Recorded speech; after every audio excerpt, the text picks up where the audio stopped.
All right, we are live. Welcome. This is Orion Rising. I am your host, Leonard O'Neill.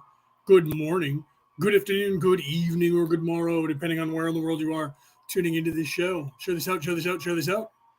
All right, welcome. Welcome. What do we got going on here? Sorry, I have to get that overlay down. There you go. Right. Denise, welcome. Reese, welcome. I see you guys there in the audience. If you don't say anything to me in the audience, hold on. I'm going to put myself up here on full screen. If I don't see in the audience there, if you don't say anything, there's Cody. Cody, welcome. She's over on YouTube, sitting there. So welcome. It's Friday night, the Law of One. Let me take these glasses off. I don't need those on right this second, but I will in a minute. Right. Let me make sure that I'm still sharing the screen here. Yes, I am. Okay. So it's Friday night, the Law of One. Sorry, my mom was up and deciding that she, right at 3 o'clock, decided to get up and come in here to join me and to figure out what I was doing. So I had to get her to go and sit back down. So I don't know how long that's going to last till she realizes I'm in here again, and then she'll come in like she normally does and try to sit down and figure out what I'm doing at the dining room table. Having a hat on doesn't help. Right? She thinks I'm getting ready to go somewhere. Okay. So it's the Law of One. I rewound because we were on session 41, question 3. So I rewound it because question 3 was really long answer by Ross. So I'm going to start at session 41 or 42, whatever we're on, 41, I think. I'm going to start there again. Please share this out. I didn't have time to share it out because I was running behind here. So I'm going to share this out as well. Now I got to put my glasses back on because I can only see with one eye, and it bothers me if I'm not seeing with both eyes. One eye is blurry and the other eye is not. And then, of course, if I look at a distance, this eye is not blurry and this one is. But up close, this one sees fine, that one's blurry. So my visions are backwards on either eye. It's like Odin, only I don't have one blind eye, right? So share this out. I just shared this out to my page. So all the chat should come in here. Peter, welcome. I see Peter in the audience there. So hello. So, yeah, so I'm going to start over that session just because the question, when I was just trying to listen to it to find out where it works, I didn't write it down. I used to write it down when we end. I'm going to have to start doing that again because now I can't just like click on it and watch because I don't have it up on the screen anymore. So before I could just watch where we were and then click on it and start. Now I can't do that. So I have to actually listen wherever we start. So if we don't end up at the end of a session, then I have to go literally listen to the show and find out where it was that I left off. And then this one was, like I said, it was a really long answer by Ross. I figured we'll just go back and start the session over so we can discuss that. Okay, so share this out. Like I said, share this out, share this out, share this out, and we will get started. I'm going to do a sound check. So I'm going to go ahead and start playing raw here. And let me find out. Oh, here it is. I was not seeing the window where my media player is open. So I'm going to go ahead and do this. Give me a sound check. Let me know if you guys can hear it okay. Yeah, get everybody else in here. Where are they, Denise? Tag them, right? Where is everybody? We got Cody here who's sick, and she's in here listening to what's going on, right? So where are these other people who are not sick? I know it's Friday. Get them in here. Okay. So I'm going to do a sound check. You guys let me know if you can hear raw, okay, and then we'll just continue. March 22nd, 1981. 42.0 Raw. I am Raw. I greet you in the love and in the light of the one infinite creator. Okay, so let me know if you guys can hear that. Anna, welcome. Right? Yeah, this time you found me because I actually didn't share it to my page first because that really messed everybody up. So I shared it to Orion Rising and then shared it from there to my page. Right? Yeah, Cody can hear it. Good. So, so welcome, Anna. So, like I said, if you don't say hello to me in the chat, I don't know where you are. If you're on Twitter, I can't see the chat there. They haven't figured that nonsense out yet. So if you guys are on Twitter and you're watching me live on the Twitter, it used to be called a Periscope on Twitter. I don't know if they still call it that. But if I'm live there and you guys are listening on Twitter and you try to, there's nothing, you can leave a message there and I'll check it after the show because I'll go there to see if anybody makes a comment. So if you guys make a comment, I can answer them there. And if not, and you guys have access to Messenger, you can get into the Messenger chat on Messenger and look up the Law of One chat class, and you guys can get into that. And we have conversations after the class all week long, people talking and having conversations with one another to literally ask many questions. And then, of course, people message me personally to ask questions, and I talk to people all the time. Okay, and work with people all the time. So if you guys can hear it okay, Cody was the only one who said she could hear it, so it sounds good on YouTube. I don't know if you guys can hear it okay on Facebook. So, all right, let's go ahead and we're going to start with the session. Now that I did start for a second there, we're going to start with this in rewind. Like I said, I rewound it to the beginning because we were on question 3. So we'll go ahead and start this and just get right into it, okay? We communicate now. 42.1 questioner. I have a question on balancing. It's quite long. 42. I apologize. Let's go. Yeah, see, long question, long answers in the beginning here. And we'll copy it directly into the book as it is. If you can answer it without me reading it, it would save time. Otherwise, I will read it. Ra, I am Ra. We understand your desire to preserve your opportunity. However, a summary of the query would be well. For if we answer a mentally requested query, this query shall not be published. If you wish this answer to be for private use only, we shall proceed. 42.2 questioner. I will just read it very rapidly the question, then. I am going to make a statement and ask you to comment on its degree of accuracy. I am assuming that the balanced entity would not be swayed either towards positive or negative emotions by any situation which he might confront. By remaining unemotional in any situation, the balanced entity may clearly discern the appropriate and necessary responses in harmony with the law of one for each situation. Most entities on our planet find themselves unconsciously caught up into every emotional situation which they come in contact with according to their own unique biases, and because of these biases are unable to see clearly teach/learning opportunities and appropriate response in each emotional situation, and must therefore, through a process of much trial and error and enduring of resulting pain, repeat such situations many times until they become consciously aware of the need to balance. Right. So welcome. Thank you, Vanessa. Welcome, Vanessa. Welcome, Penny. Welcome, Rick. If you guys don't say hi at all, then I don't know that you're here. So for anybody who is happen to be in the audience who doesn't talk, it's okay. You don't have to. You're not required. Welcome to everybody. And then, of course, you guys listening around the world on the MP3 broadcast, you guys don't have access to the chat live. So welcome to all of you guys out there in the world that are tuning in, wherever it is in the world, whatever time it is in the world, whatever day it is in the world that you're tuning into the show. Okay, so let's continue here. So literally, they're getting into the whole spiritual aspect of alignment and things like that. So it's actually going to be, that's why I wanted to rewind it, because it's going to be very long questions and very long answers for the first at least 3. I don't know about past that. I don't remember. It's been a long time since I read this. Their energy centers and thusly their responses and behaviors. Once a person becomes consciously aware of the need to balance their energy centers and responses, the next step is to allow the appropriately positive or negative responses to emotional situations to flow smoothly through their being without retaining any of the emotional coloration after it has been consciously observed and allowed to flow through the being.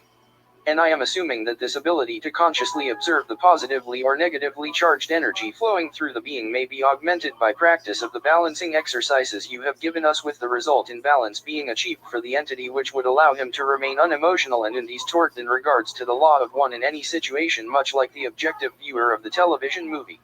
Is this correct? Ra, I am Ra. This is an incorrect application of the balancing which we have discussed. The exercise of first experiencing feelings and then consciously discovering their antitheses within the being has as its objective not the smooth flow of feelings, both positive and negative, while remaining unswayed, but rather the objective of becoming unswayed. This is a simpler result and takes much practice, shall we say. The catalyst of experience works in order for the learn/teachings of this density to occur. However, if there is seen in the being a response, even if it is simply observed, the entity is still using the catalyst for learn/teaching. The end result is that the catalyst is no longer needed. Thus this density is no longer needed. This is not indifference or objectivity, but a finely tuned compassion and love which sees all things as love. This seeing elicits no response due to catalytic reactions. Thus the entity is now able to become co-creator of experiential occurrences. This is the truer balance. 42.3 questioner. Okay, so I'm going to hold off right there because that was a very long, like I said, first, we're right on to 3.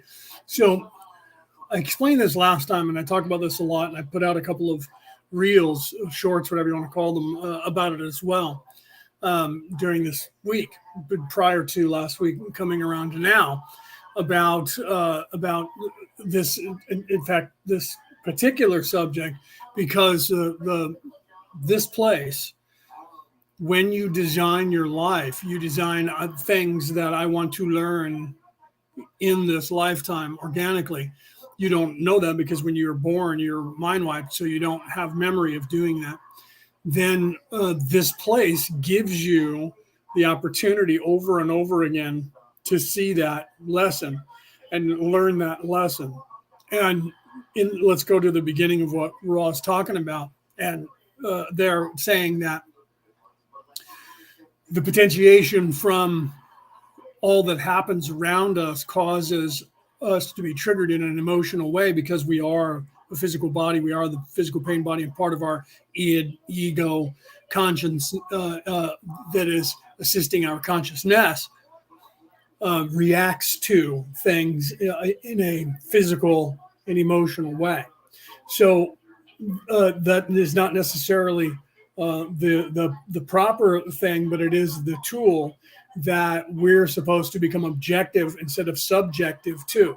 So instead of being a slave to triggers, slave to emotions, and knee-jerk reactions to things, we're supposed to overcome that. And that's why, there's nothing that you can control at all except for your mind.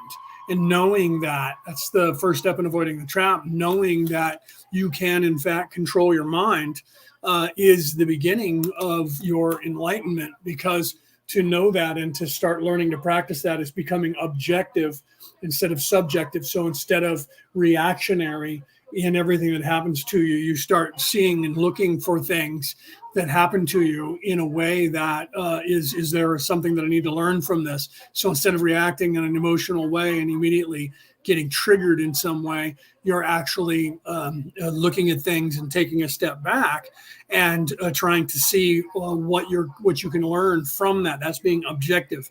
That's being objective in your nature towards the experience that's happening to you. That is the beginning of your ascension. So the realization of that I remember when I was very young, and if you're my sister or my brother were on right now, at least one sister and one brother out of the four sisters, they would know that our father, because I remember having this conversation with them, our father used to tell us all the time, turn everything that happens to you, everything that you experience, turn that, try to find something positive, try to find the lesson in everything instead of reacting and getting angry or sad or whatever, or getting emotional. Not to be completely unemotional, because emotion plays a role in your life. But I eventually started not being very emotional, and that drove people crazy because I wasn't emotionally available at a young age. By the time I was 18, starting to date in my teenage years, I wasn't as emotionally available as regular boys because I was always trying to see things from a perspective of a learning curve. So because of that, somebody could say something and I tap back into that. Now somebody could say something to me and I wouldn't react at all emotionally. That drives people crazy in this world. It drives people nuts if you don't react in an emotional way, especially when somebody's trying to, as we say here in America, get your goat. So if they're trying to trigger you in an emotional response and you don't, that makes them even more angry because it offends their ego that they're not able to do that. And they just know that if it were them, they would be getting very upset, and that makes them mad because you're not bowing to that. And you're immune to it. So literally, I've won so many arguments that I didn't even know I was in because I was just not participating, and I wasn't getting angry, and I was ignoring someone and thinking to myself, "Father, forgive them, for they know not what they do," like Jesus said on the cross, and they would get more and more mad, and I had no idea that it was even happening because I was not participating in any way, and they were seething inside and hating on me because how dare I not engage them. I've had relationships where women wanted me to hit them and I just wouldn't do it, And that made them even more mad. And then they would try to reach out and they would attack me physically because they were trying to get me to do that. They would claim that they weren't, but the only reason somebody physically attacks you is because they want to be in a physical confrontation, or they don't respect you enough to be worried that you're going to do anything in retaliation. I would never do anything in retaliation, but I was in martial arts from the time I was like 5, 6. Right. So I just wouldn't allow them to strike me. And that drives people even more crazy. And when they try to attack you and they can't do anything, they have to wear themselves out. So mentally, they would have to do that as well. So my point of this is that as you become aware of the ascension, and as you start to become aware that this place is supposed to be teaching you, and you start getting into the mindset of wanting to learn and trying to see things that's happening to you as a learning curve, as an experience. And I bring up Sweet Home Alabama a lot because of that scene with what is his name? I can't think of his name. They called him McDreamy back in the day. I can't think of his name right this second, but he was supposed to be marrying the girl, and she goes back to Alabama, and of course they were wanting to have the wedding there, and turns out she's been lying, and her name wasn't Carmichael, it was Suter, and she's actually married still, and she's trying to get her husband to give her a divorce because she thought that they were going to get a divorce, and she wants to get married to this guy. And at the end, if you have never seen the movie, then mute it for a few seconds here, because I'm about to give you a giveaway of the movie. But at the end, when they're literally at the altar and they're going to have the wedding, she realizes that she's still married and that she actually is in love with her childhood boyfriend, who was her husband, that she grew up with. And she doesn't want to marry the guy that she's with. And she turns to him and says, "You don't want to marry me because my heart is not mine to give away. It's already been taken." And he doesn't get angry. He just stands there and smiles, and she says, "I'm sorry." And he says, "Okay, that's all right." And then he stops, he pauses, and he smiles, and he says to himself out loud, "Wow, so this is what this feels like." And his mom just gets like irate and screaming, "You're not going to let her just do that, are you?" And he looks at her and he says, "Yeah, I think I am." And he turns around and he walks off with a smile. He saw it. He was awake enough. And he, instead of having a knee-jerk reaction and getting mad because he lost his bride, he saw that as the experience that it was, and was wise enough not to get angry and fly off the handle and throw a fit. He just accepted it. And even though he was in obvious pain and sadness, he didn't get mad and react that way or start crying. He just smiled and took it for what it was, and then turned it to something that he realized was a learning curve and an experience, and he just walked away. And then the mother, of course, insulted the other girls, his bride-to-be's mother, and the bride-to-be punches her in the face, which everybody applauds, right? So I loved that they did that, because they never explained why he reacted the way he did. And if you're awake, not woke, if you're awake, you realize why he reacted the way he did. And when I saw the movie the very first time, I was like, wow, that was brilliantly written and very well played out by the actor who played the part. So my point is, and this is what Ra's talking about, is that this place is the catalyst, and it's supposed to be, for your ascension, for you to expand your consciousness and learn from all of the things that are going on around you. No, it wasn't Ethan Hawke, but it was around that same time period. I keep getting Dylan McDermott, because he was around then too. He's now on the FBI show, but that's not him. But his last name is Mick something.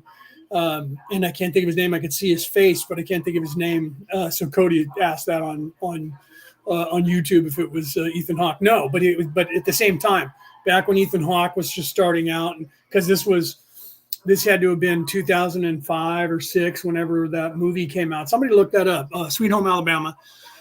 Look it up and see who was in it. Who played the love interest to what's her name? So you have to become aware. That's becoming objective.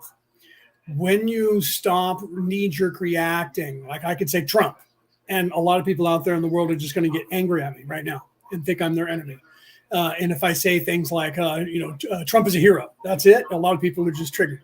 The other way around, if I say Joe Biden, a lot of people are going to get triggered, especially here in the United States. Very divisive politics. That religion of evil is very, yes, Patrick Dempsey. That's who it was. His name's not Mick something, but he is Irish. So Patrick Dempsey.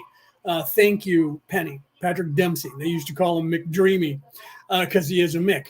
Patrick Dempsey, and he did a great job in that movie and in that scene. That was the last scene I think he was even in the movie. It was because the movie only was on for about another 5 or 10 minutes after that before it was over. But that was a great scene, and he was like, wow. Big smile on his face, too. And you could see that he was inside. You could see the pain. Wow. So this is what that feels like. And his mom was like, you are not going to let her get away with it, are you? And he's like, yeah, I think I am. And he walked away.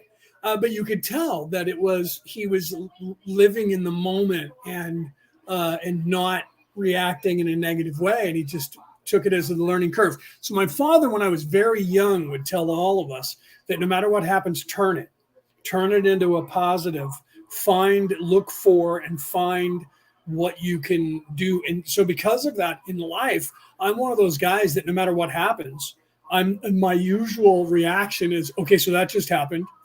And people would get angry, or upset. Now, how can you just say that? I don't get upset. So because of that drives people crazy, right? But that's becoming objective. When you start to do that, it's not wrong to be unemotional in your life, but it's not, there is a time for everything. Everything, has a turn, like the song says in the hymn from the Bible, to every season, a turn for, so literally there is a place for everything, but it doesn't mean that you should be the lizard brain. The lower vibration is emotion, the lower 3 chakras. So if you find yourself getting triggered and getting angry, it's because you pre-programmed something into your mind and your psyche saying, if this happened, you're writing the program. So you're saying, if this happens, go to this, and you set up this whole scenario. And this is what happens to us as we're children. We're being fed this. If you're a little girl, you're told if boys say this, and this, these words, you have to go fly off the handle. Little boys are told that if little girls or women say this, or this words, you have to fly off the handle. And so same thing with other kids. You immediately, that's it. Those are fighting words. That is programmed into you. So society does that. And it's not your fault, because when you're born, your programming starts. When you're first born, we talk about this in the evolution of the soul, you're locked in, you're mind wiped. So you're supposed to be locked in. So you're mind wiped, you have the forgetting, you don't know that you have an immortal soul. So you're born and in there you're thinking. I remember doing that. And I remember that my thinking process is exactly the way it is currently, which is strange because I didn't know language. So your thinking process, you think, is in language when it's not, because I didn't know English yet. However, I could understand everything that everyone was saying to me, but I couldn't get this physical body to say words back. I've talked about that many times. But yet I knew what was going on. So I picked up language very quickly and I understood what was going on. I think that has to do with the development of the entire person, the body, in the brain while you're in the womb, because you hear everybody talking. You hear it through your mommy's tummy.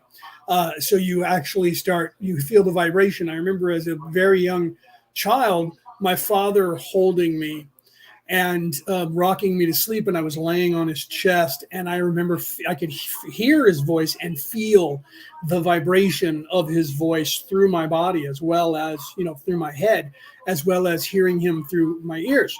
I remember I have those memories that people trip on that, because I have I don't have as much memory of being in the womb, but when I really concentrate on it, I do. But being born. And then everything that ensued after that, I have a lot far more memory than most people. And the more I concentrate, the more I realize I remember everything. So there is no difference in the way I think now and the way I thought then, but then not everybody's unveiled. I still had to learn how to fend off this place because it indoctrinates you. First thing that happens is your parents trying to get you to talk start pointing at things and telling you what they are. So they're solidifying your construct and your what this place, this illusion is called as a reality. They program you: car, truck, mama, dada, mama, dada, mama, sister, baby, baba, bottle, whatever they call it in your particular world, whatever nationality you are on the planet, whatever your ecosystem has. And that's how they start teaching you what this place is, and that actually locks you in to this trap.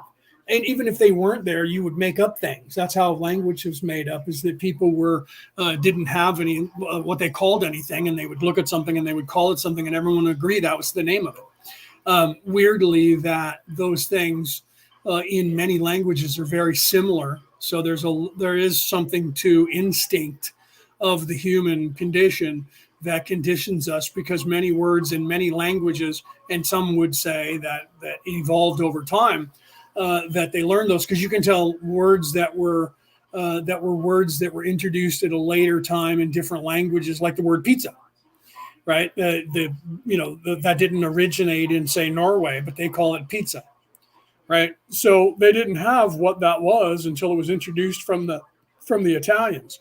So they learned that word, and then they integrated that word into their language.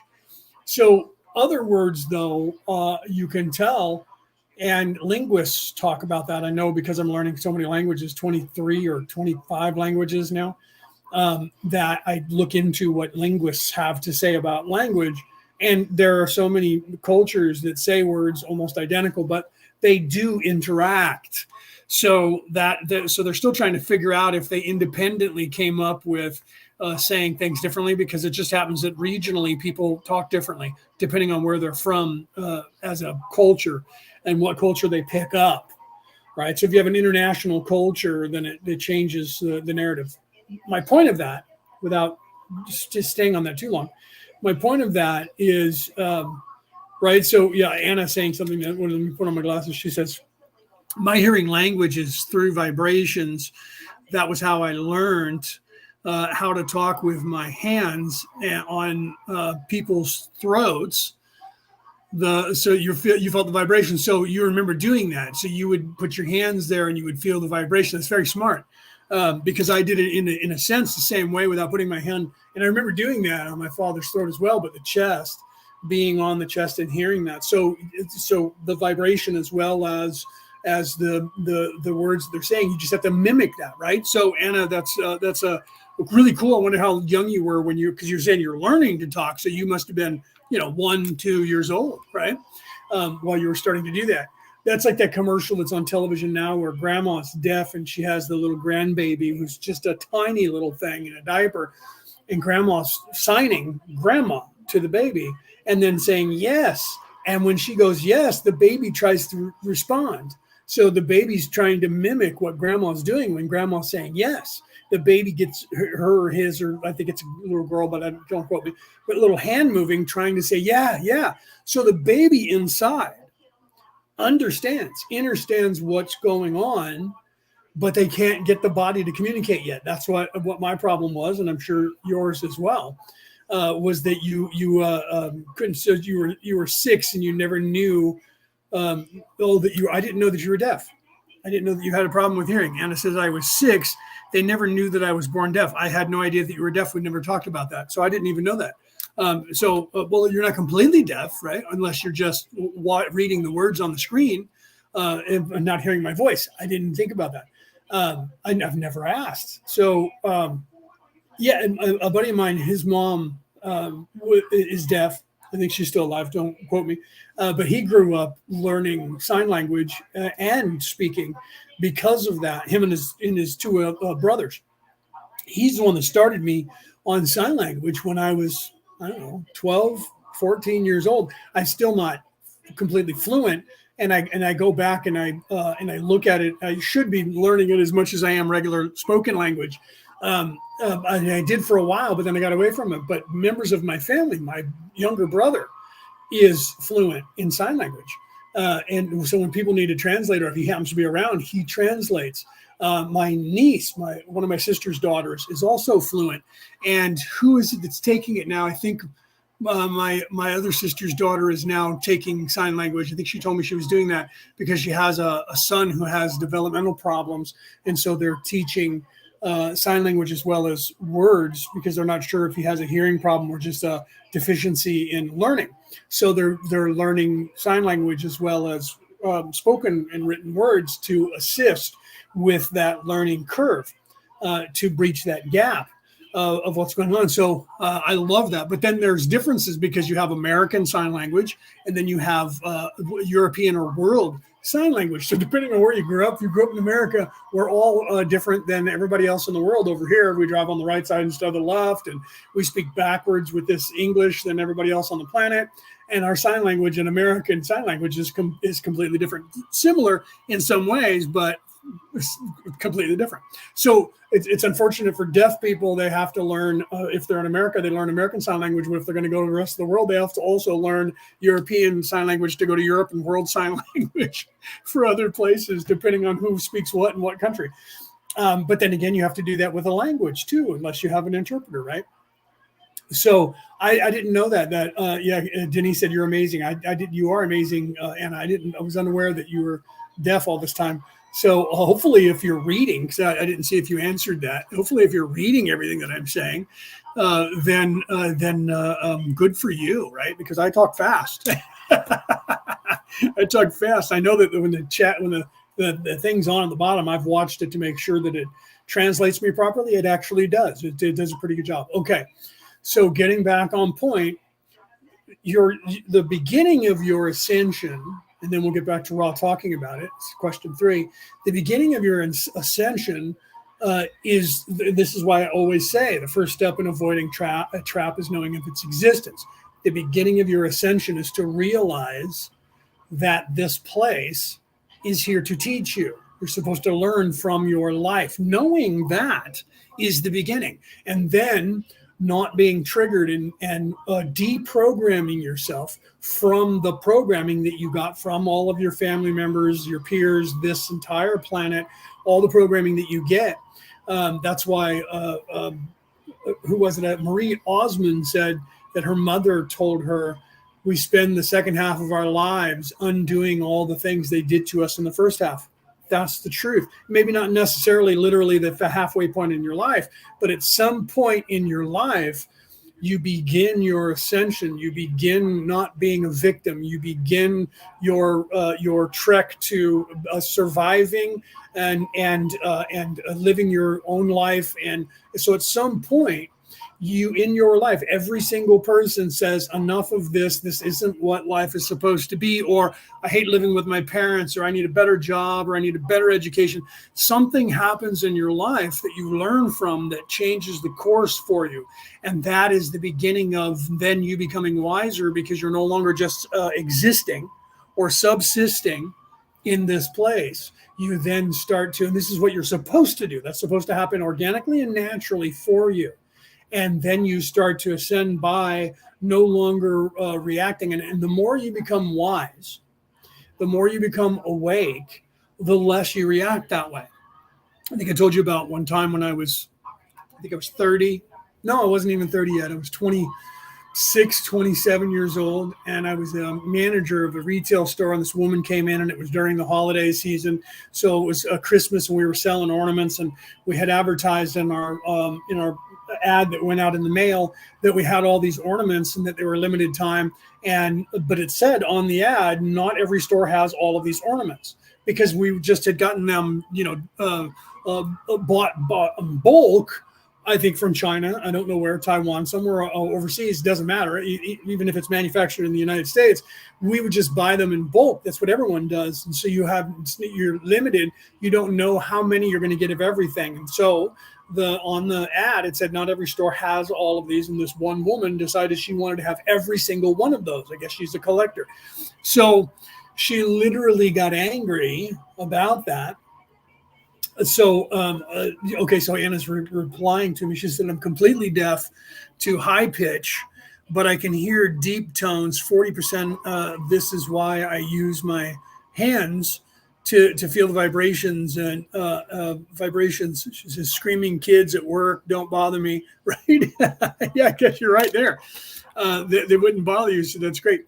So literally, this woman got angry at me and started yelling at me, and it didn't matter what I said to her. She wasn't going to be pleased no matter what I said. And every time I literally said, I will drive, I will call around, find out what store has this particular one that you want. I'll drive there and get it for you. She didn't care. She was just upset. So I realized, I had been in college taking psychology courses as well, which drove everybody around me nuts. My brother did the same thing, still drives everybody around us nuts.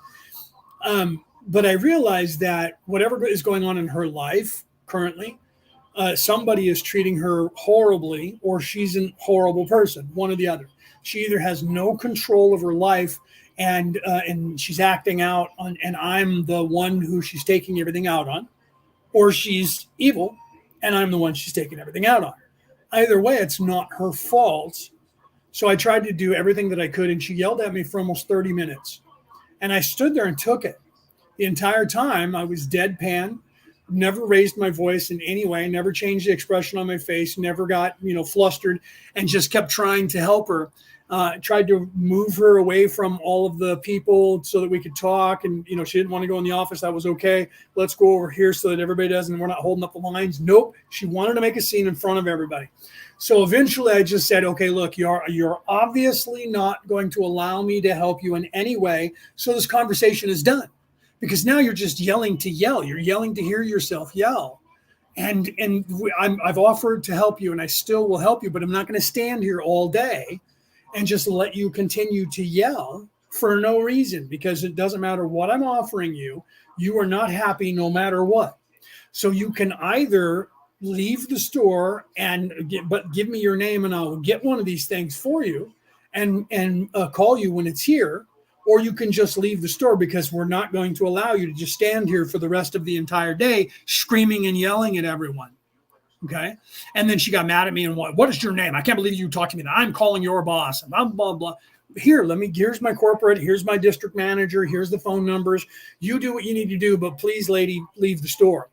Because if you don't, and you continue to yell and scream, I'm going to call security, and I'm going to call the police and have you removed from the property, because now you're just disrupting everybody and screaming and yelling for no reason, because I've offered to do everything in my power except manufacture one standing here talking to you.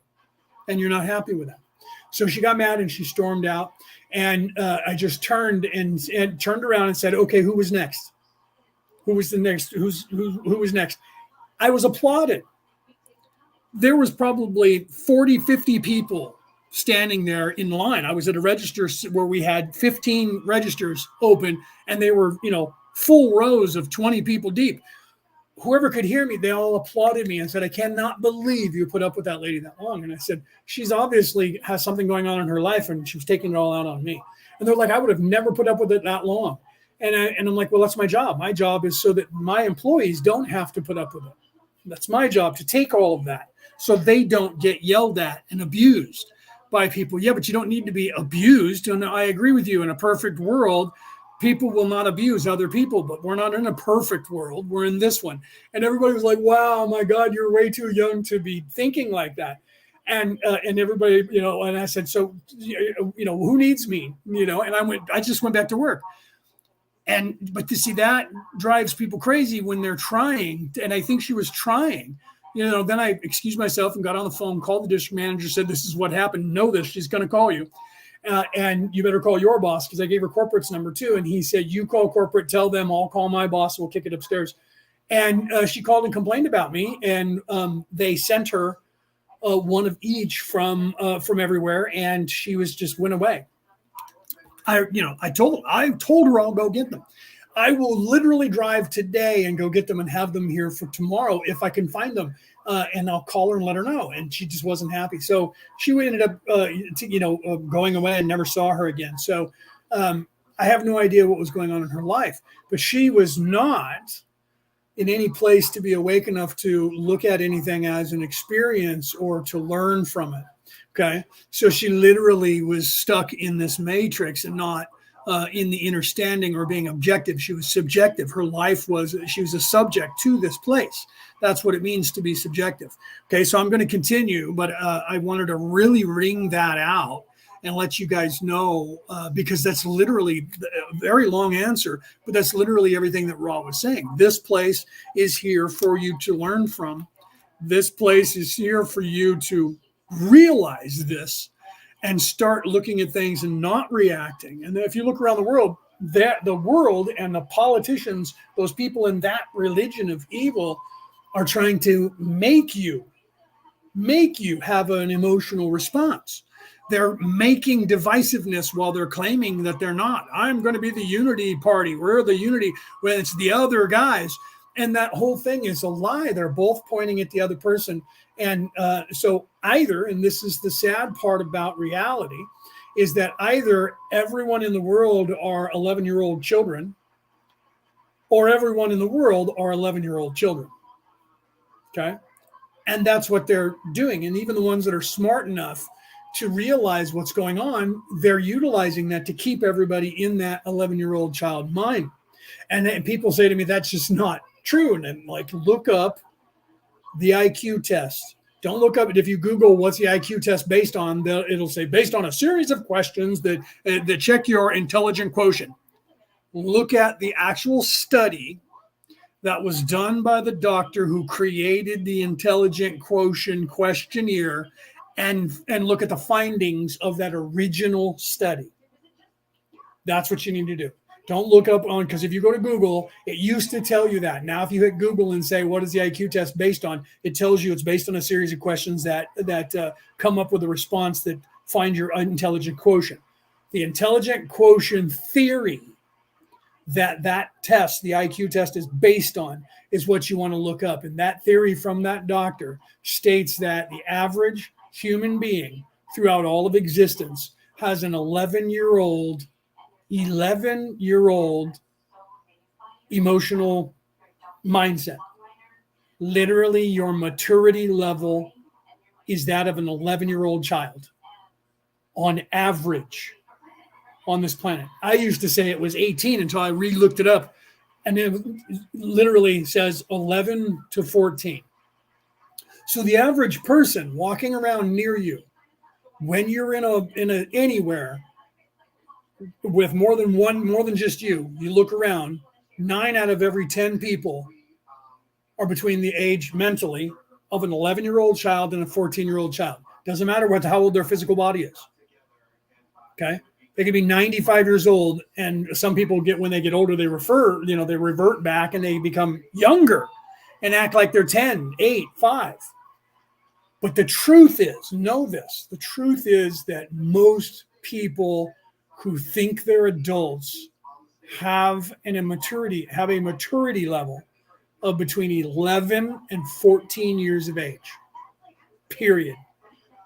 That's where they are. All the programming on every television in every country is designed for 11 to 14-year-old children. When I'm writing my book, every time I send it to a publisher, if I write it in there, and I don't think about it, they tell me, you need to dumb this down. You need to realize that the average person has a 7th grade reading level. 7th grade reading level worldwide. How old are people in the 7th grade? Between 11 and 14 years of age. Okay, so the average reading comprehension is of an 11 and 14-year-old person. The IQ test is based on the theory that everybody is between 11 and 14. I'm not making any of this up. People in that mindset are emotional and easily led. And if they scare you, then you're even easier to lead than if you're not scared. Children are easily manipulated. So they're trying to keep everybody in a childlike state and tell you you're not. And then they don't give you the education that you need to be an adult. Okay. So the realization of that quickly changes your life. And I remember telling one of my sisters this, and she was like, I doubt that. It can't be that easy. And then literally months later, 6 months later, she called me up and said, oh my God, everyone is a child. All of them. I'm like, yeah, not all of them, but a good 90% of this planet are children. Okay. You need to realize that. And once you realize that, yeah, right. Like Penny just said, wow, that makes sense. Once you realize that they are, and you look around, that's the first step in avoiding the trap, is knowing of its existence. You look around at the world and you go, wow, they really are children. Look how everyone reacts to things. People who are politicians who are supposed to be running governments react like an 11-year-old boy and girl to everything that happens. Okay. Literally, over here in the United States, we have this famous feud that went on for generations, still going on in some respects. The Hetfields and the McCoys. And they're famous worldwide, so most of you probably have heard of them. That feud, you should look up how that feud got started.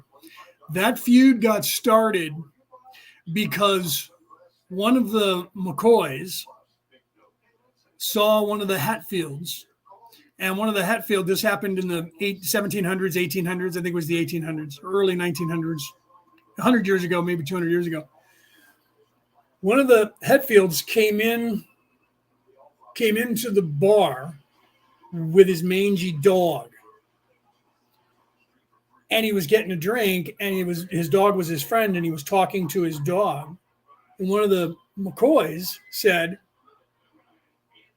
what are you doing with that mangy mutt in here? Smells. Get it out of here. And he says, this mangy mutt's smarter than you are, he said back in response. And he said, maybe you should buy him a drink. He said, maybe I will buy her a drink. It was a female dog. And he said, oh, I get what's going on. You're obviously having sex with that female dog.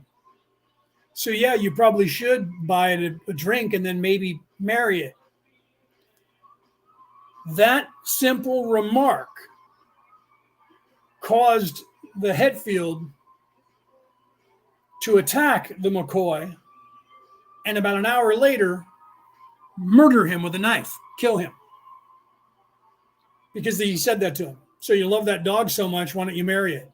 Do you realize children say that all the time when they're in third, fourth, fifth, sixth, seventh, eighth grade to one another? But because they were in adult bodies with the mindset, you can look this up. He went, and after he left the bar, he snuck out, went and found him so no one saw him, and killed him. Everyone assumed that's what happened. And one of the McCoys went after him to kill him. And he killed that one too. And eventually they tried to have a truce, and they were at a barbecue, and they were messing around, playing games of fighting one another. And they got that guy out there, and three brothers went out to brawl with him, goaded him into saying, you can't beat the two or three of us at once. And they stabbed him to death right in front of everybody, with nobody realizing they had a knife in their hand, because they were acting like they were punching him, and they were stabbing him. And then it broke out into a full-blown 3-generation war, because someone said, what are you doing with that mangy mutt in here? Oh, you obviously love that dog. Maybe you should buy it a beer and marry it. Okay. And if you're anywhere near adulthood, that sounds insane to you, me saying that caused a feud that killed 30 members of 2 families. Okay. But it did. Well, that wouldn't happen today. That happens all the time. People who take drugs, they get all mad. And how dare you disrespect me? Because drugs retard your brain into an 11-year-old, 12-year-old mentality. So people who are on drugs, they're very upset, and they're very all about, I'm a grown-ass man, I'm a grown-ass woman, and you will respect me, because their mindset is that of an 11-year-old child now. Guaranteed. You can look all of this up. I'm not making any of this stuff up. This is all actual fact. So This place is designed, and then we'll get back into Raw, designed to trap you into that mindset. And the powers that should not be, that are in charge of the world, the 1%, they are awake enough to know about it. And they're utilizing that to their advantage to be in charge and keep themselves in charge by not allowing you to graduate to adulthood, to see them for what they're doing and become their competitor. And if you try to become their competitor, they buy you off, buy you out, or destroy you, or kill you if they have to keep themselves in charge. They are ruthless. And this is if you look around the world, this is what's going on around you. I don't care what country you're in. It's the same dynamic. The only thing that changes is the language and the culture, but the actual workings of everything. You can go back 2,000 years and read the story of Jesus in Matthew, Mark, Luke, and John, and you will see that the Pharisees who got him killed, he goaded them into doing so, and they could not help themselves because they were annoyed with him because he was challenging their authority. How dare he disrespect us? Do you understand that? So who says that as an adult? Who tries to get someone killed and packs the court to get them put in jail, tortured, and eventually strung up on a cross, beaten, tortured, and strung up on a cross to get killed? Someone who were threatened because he was taking away their money, their power over the people. Does that sound familiar to you?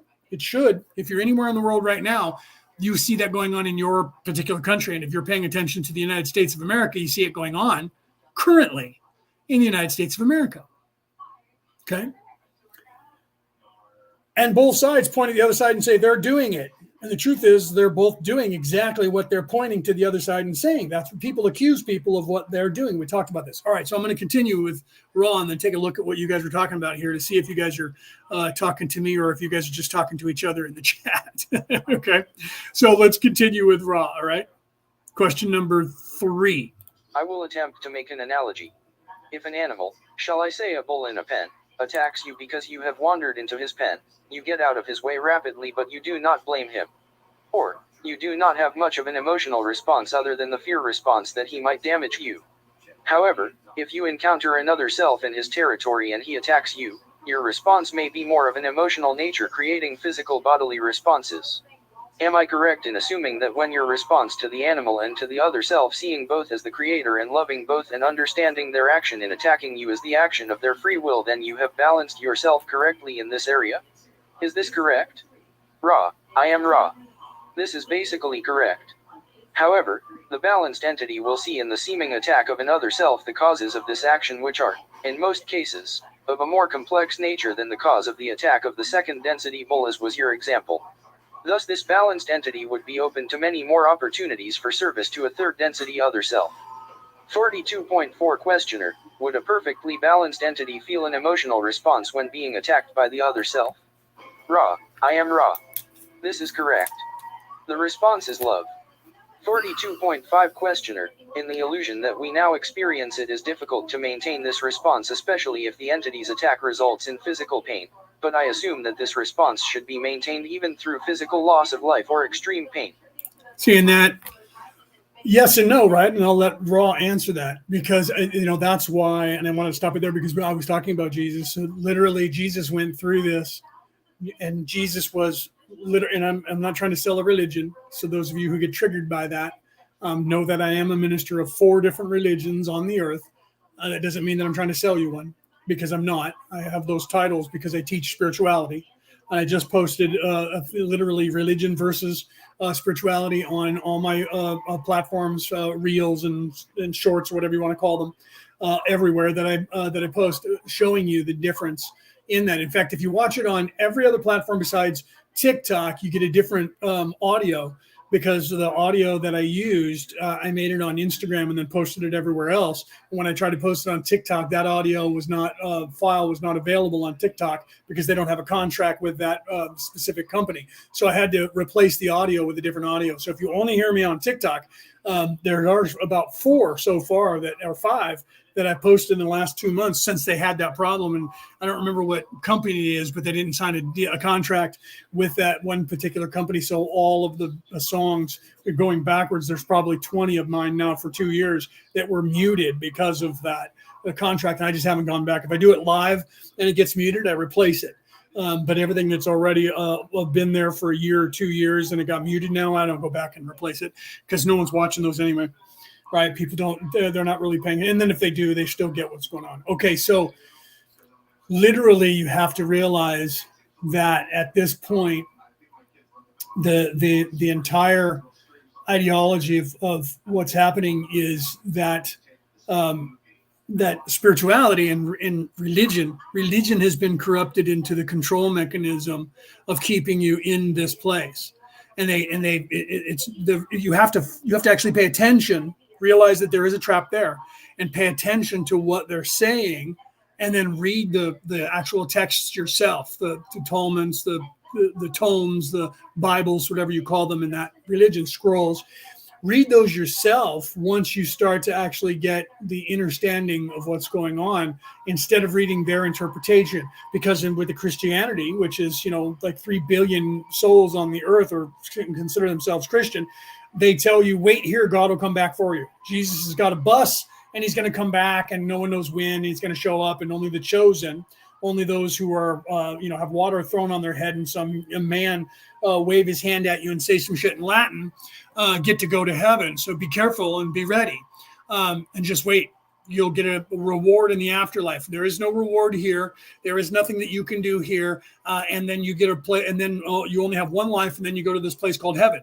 All of that is a farce. All of that is not true. And you learn that if you start paying attention to spirituality. That's why I posted that thing a year ago now, back in April, it'll be a year, saying that religion recruits you and spirituality waits for you to find it. Okay. So literally that's spirituality waits for you to find it. Nobody tries to recruit you into spirituality, because anyone who is a spiritual being and is trying to teach it, even trying to teach it like I am, I'm not trying to recruit you. I'm just trying to give you the tools so that you might understand what's happening, making you question. Go back, to Socrates 3,500, 4,000 years ago, whenever he said that. I can't make anyone believe anything. The only thing I can do is get you to start thinking for yourself. Okay. And that's the philosophical mindset of a spiritualist, is that I can't get you to believe anything that you're not willing to believe on your own, because that is the truth of reality here, of this illusion. So I don't attempt. That's why I tell you, look it up. I don't attempt to make you believe anything, because you're going to believe what it is that you believe, because based on your experience in your life. That's why I also posted about that recently, saying that there are as many realities as there are humans on this place, on this planet. Every reality is only directly related to a certain point of view, yours. Okay, so your reality is not my reality. Your reality is not anyone else's reality but your own, because you are the only one who have had those experiences. So everything that you see as reality is based on everything that has happened to you and all the things that you have learned in your lifetime. That doesn't mean that reality is that. That just means that is your reality. That's why people say, woke people say it, but everybody who's awake is where it first originally came from. Live your true life. Right. And I've heard a lot lately by the writers, once the writers came back from writer's strike, on 3 different programs here in the United States, them talking about better angels, which comes from the Bible. You have to listen to your better angels. I hadn't heard that in years in this country. And I don't know who all the writers are for these television programs that I'm watching, but 2 of them are the same producers, and the third one's a different producer, but I'm not sure if it's on the same network over here in the United States, but I'm sure it has the same writers, because they came up with that all at the same time, literally within a week. They're literally on the air different days in a 7-day time period. I watched the program and heard them say, listening to my better angels, or you need to listen to your better angels. So the writers wrote that in to the storylines of at least 3, and probably around the world. My point of that is that I see those kind of patterns where other people don't. I pay attention to certain things, everything that everybody says, even on the news, and I watch one of the people on the news say it. So did that person watch the programs that I saw and were influenced by that, or did somebody else say it to that person because they watched it? Somehow that stuff gets around to everybody, and that's what happens. So somebody says something, and then it's like a drop in the bucket, or one raindrop in the ocean, and that ring from the drop, or a rock being thrown in a pond, it extends out in all directions equally, and it affects everybody. So everything I say affects everyone who hears it. And then somehow that's going to change your existence. And then when you respond to me in the chat or otherwise, that changes my perspective as well. That's the learn, teach, learning.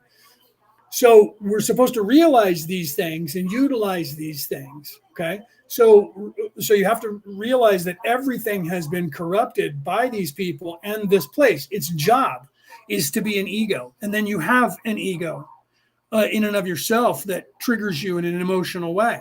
So then all of these things are designed, the internet, television, movies, books, radio, all podcasts, is all designed to trigger you in some way, positive or negative, or, period. That's what's going to happen. You choose to either be triggered in a positive way or a negative way.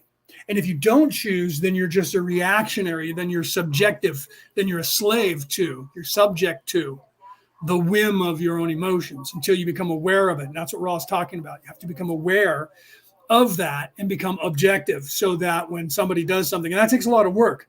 And that's why I'm spending so much time on it. Carl Jung ended up with the Jung Institute because he talked about this, and he called it the shadow work, the looking within yourself and becoming objective. I haven't read a lot of Carl Jung stuff. You would think that I have because of what I talk about, but I haven't. I came to the same conclusion that Jung did and everyone else in this industry, the same way everyone else came to it. It doesn't. Everybody assumes that we all just read everybody else's stuff and then we all start sounding like them. That's just not true. To some extent, it is to some people. I just know from looking up what did Carl Jung say, and then I see a synopsis, and I've read that and go, yeah, and I get where I know more about Carl Jung's mindset from reading the synopsis than actually reading all of the stuff. I have a book sitting underneath this camera right here that is Emerson, and I've read like a paragraph. No, I think I've read half of the first chapter, if that. And I haven't read the rest of it. It's like a 800-page long book. I haven't read the rest of it. And people are like, are you going to ever finish that? I may. I don't know that I need to, but I may. I remember having a conversation 2 years ago, just the other day, as a matter of fact, because today's the 8th. On the 3rd, it was because by the 8th, by 2 years ago today, I was coming home from the hospital. So somewhere 2 years ago, a couple of days earlier, a female clergy came in to talk to me. And she was very, very, very awake. And we were having actual conversation about the state of the world currently in the spiritual mindset. And we had to speak in code so that we wouldn't scare the children around us, the doctors, nurses, and other patients around us at the time. And literally, she was saying the same thing, that there comes a time when you look at these people who are teaching like I am, other people who know what I know may or may not listen to me for any length of time. They'll listen to me to get the gist of where I'm at, and then they'll realize that what I'm saying is to them basic because they already know it, and then they'll go, okay, I know what he's getting at. Sometimes people will listen. I do the same thing. There are certain people that I will listen to a little bit more than others, but the truth is I keep, and I've always done this, and it's always bothered me that I've always said, okay, they got to know something I don't know. And I would listen and become more disappointed than not with everyone who's supposed to be awake, because I would be listening to them and I would say to myself, I've been saying that since I was a child, and that this person is making all kinds of money telling the whole world this. I thought everybody just knew this. When I was younger, I knew. I was very optimistic about the world, and I was like, the people that are in charge must know what I know. Everybody in the world, there must be wise people that know what I know. And so I sought them out, and I found them throughout history, and found the older I got, the more I realized that was very rare on this earth. So I've spent my life trying to help people, but doing what I do, you don't get rich at, you don't get famous for. Over time, you get somewhat famous in certain areas. So the point of this is the longest road, right, is taking the high road, as it were. That I'm sure you know what that vernacular is. Well, what I'm speaking of. So taking the high road is the long way around, and it's not the easy road. It's the hardest way. And because of that, most people don't want to do it because it's a hard road. In fact, the guy said that to me on TikTok. We had a conversation with something that I had posted, and he had said, "That's a long, hard road that you tote." And I said, "Yeah, yeah," and because it is. Doing what I'm doing is not for everyone, because the truth is it takes you 7 to 10 lifetimes to get to knowing what I know. And I was born in this life knowing it. And when I say that to people, they get annoyed, they get mad because they think I'm being condescending, right? Until someone actually understands the ramifications of being completely unveiled. And then they go, what? Literally, I don't know how long ago it was now, 6 months or so ago, a psychic said that. She said live, she's like, you were completely unveiled. And I'm like, yes. And she's like, how do I do a reading on you and tell you something you don't already know? And I'm like, because we don't get to know. We block ourselves from certain things. I talked about that before.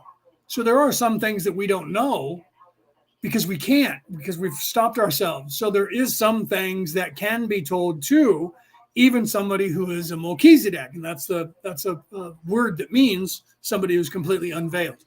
So I can focus on anything that I want in my memory and bring it up and have a memory of this life, other lifetimes, going backwards and tell you how long my soul's been an individual soul. Okay, that scares people, so I don't normally talk about that. Some people think that they can, and they're getting to that, and that's the realization of your higher self. Okay, so my whole point of what we're talking about here is that you're supposed to, at some point in your life, realize I'm here to make a choice of being good or evil. Secondly, then I'm supposed to go down that road and be either as evil as I can or as good as I can, and find the balance of the energies of this place to better myself on one of those two paths. None of those are wrong. Both are right. And that drives the people on the ends nuts, because the people that are all in the churches and the popes and the bishops and all of the clergy, they don't want to have me telling anyone that. They didn't want to hear Jesus telling anyone that. They don't want to hear anybody telling, because they want you to, they're trying to control you and tell you you have to choose to be good and just be holy and be good and good and good and good. There's nothing wrong with that, because that's a good message. So I don't want to say they're wrong, but they're not exactly right, because this entire ecosystem only works because 14% of the population has chosen to be evil. It's supposed to happen this way. It's created this way for this system to work. So it's not going to change, no matter how hard you think you need to fight against it. It won't change the dynamic much. It'll swing. Okay, but it won't change the dynamic of this place. Good is never going to ultimately defeat evil, only in every single person. Only in every single person. In this particular scenario, and anywhere you go that's a third dimensional place with beings just like this, in whatever form that they choose to take on that ecosystem and that planet. Okay, whether they're lizards or whether they're dolphins or whether they're humanoid or anything, in their third dimensional reality, the dynamic currently in the universe is identical, give or take the percentage of good to evil. This scares people and they think I'm crazy when I say it. It's okay. If it's too far beyond your capacity for rational thought, then that's where you are, and that's okay. All right. So this is what Ra is trying to tell. That is what the law of one is. The law of one ultimately isn't just there's these evil people that came from Orion that the whole group of us from Orion came chasing after, and they were called the Orion Crusaders, and we're the Orion Coalition of Light attached to the Orion Council of Light. And we're here to warn you that they came here to conquer this world in a third dimensional reality, and did so, and then they ran away because they were trying to conquer the rest of the universe. They're heading towards the center of the galaxy that we're in, and that we're here to liberate you. Okay, that's what Ra is telling you. Okay, And then there's some of us down here on Earth that are doing that are attached to that contingency. And then there's other coalitions that came from other places doing the same thing. That's what we would call, you would know as the Council of Planets, the Galactic Council, whatever you've heard it referred to as. Okay. And if all of that is too much for you to understand and to comprehend, that's okay too. Because it takes 7 to 10 lifetimes for everyone to go through everything that happens to them and then start to realize and learn from all of their mistakes and learn the things they were supposed to learn. And as you learn those things, even though you get mind wiped every time you move into a new body, it's still there subconsciously or superconsciously through osmosis. So you have your learning curve changes and you learn things faster in each lifetime. So by the time you get to your 7th or 10th lifetime, you've now gotten to a place where you can graduate. And then when you do, you leave everybody behind. So rarely does somebody come back or try to tell everybody what's going on, because at some point you realize that it doesn't matter. You can't change anything except for you can get people to think. So, but then some of us have to be teachers to teach that so that it helps, right? Because if nobody teaches it, it takes a little bit longer. So and then there's a learning curve that goes on at a higher place where people come back here, and I don't want to get involved in that right now because that'll confuse you even more. I've talked about it many times, okay? So you have to realize that, yeah, so Anna says, yes, they tried to stop Jesus so many times. The Bible does not tell you that the complete whole truth of Jesus was that he was trying to teach everyone. It was about spirituality, how to be one with yourself, meditation, to sit quietly within you, question those that are spreading lies. Yeah. Okay. So that's the truth of that. That's all of the people in throughout all of history and every, what you call religion, the person that religion was based on never wanted their ideology to be a religion. It was supposed to be a way of spiritual way of practice to ascend. It was never supposed to be a religion. That's why I show the difference of in the reels that I just posted last night, whatever you call that, short reel, whatever you call that, last night, it tells you what a religion is, and it's a structure and it's a design and it's semantics and it's the way you go about things, and it's supposed to be, and none of it is teaching you how to be spiritual. None of it is teaching you how to ascend. Spirituality is the complete opposite. It is personal. It is not an organization. It is not run by people. It is personal to each individual, and it can only ever be personal to the individual. The concept is the same. And that is what all of the religions originally, being a theologian, I can tell you this, look into all religions and see what the underlining message from all of the people, the Buddha, the Lao Tzu with the Tao Te Ching, look at even Thor and Odin and look at all religions of the earth. Muhammad, what Muhammad was teaching Moses, even with the Hebrews, all of that and what the God message was. It's all the same. It's all the same. And then they have all these laws that the humans made up and all ways of practice. And you can't, the Hebrew, one of the biggest problems in Jesus' time was that if a woman was on her period and you touched her or she touched you, you were now dirty, unclean. You had to run for your life and don't touch anybody and go to the ocean. Weird if you lived in a landlocked place, you'd be in trouble. Find a lake, find water, and then go in there, get naked and go in there and wash your clothes.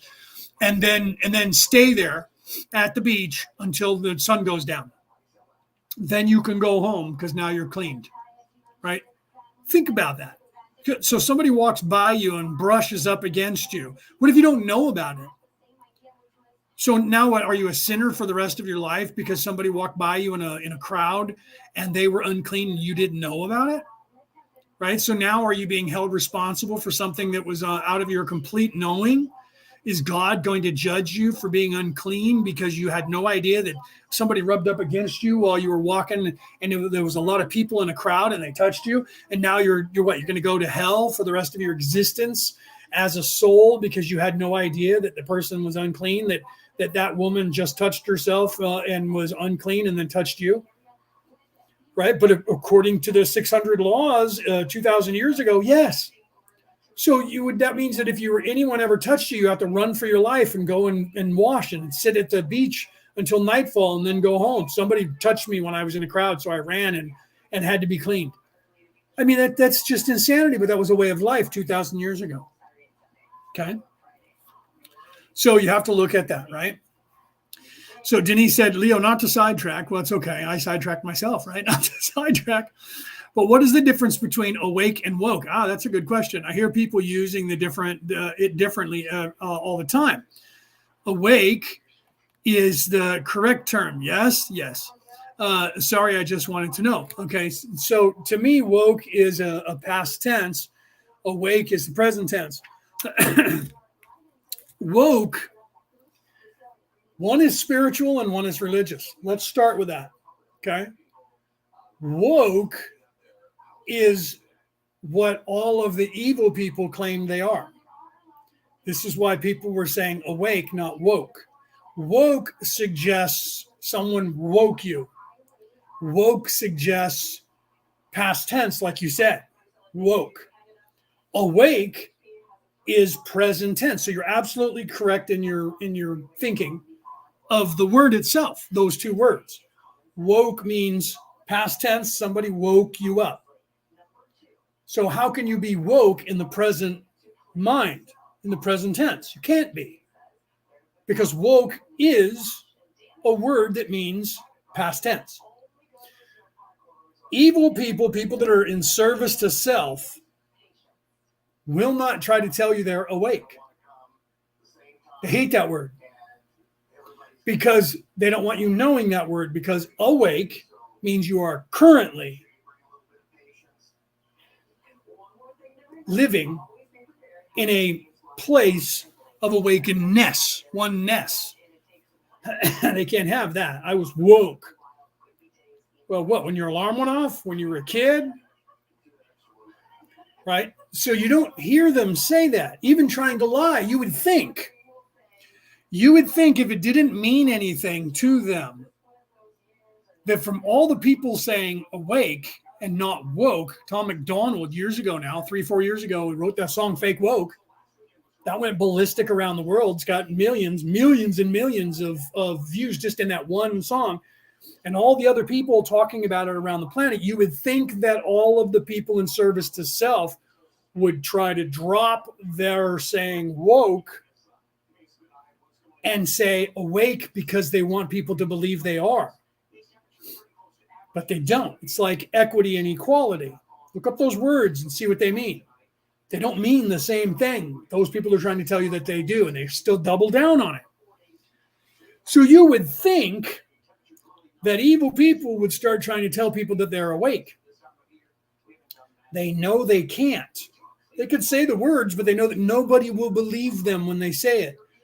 They don't want to associate with anything that is awake, because being awake entails knowledge and understanding and creativity. So they don't say that. That's just like saying, they won't say, I am an adult. They say, I'm a grown-ass, insert man or woman. Okay? Anyone who says that are trying to sound young and hip, right? At the same time, I just heard Kelly Clarkson say it, I think it was yesterday or today on her show. I'm a grown-ass woman. If you say that, you're not. You think you are. But is she saying that because she wants to sound like she's cool still and hip, right? Or does she believe it? I believe that she believes it because she's not. I've listened to her speak, and she's not awake, right? She's an intelligent woman, very good looking, I might add, right? I'm attracted to her. I have a thing for her, don't get me wrong. So I'm not taking shots at her and trying to say she's stupid, because she's not. She's very successful. And I love hearing her sing. Beautiful voice. She can sing anything. I could listen to her all day. Just sit there like a little boy, listen to her sing. But she's a grown-ass woman. I'm a grown-ass woman. If you say it, you're not.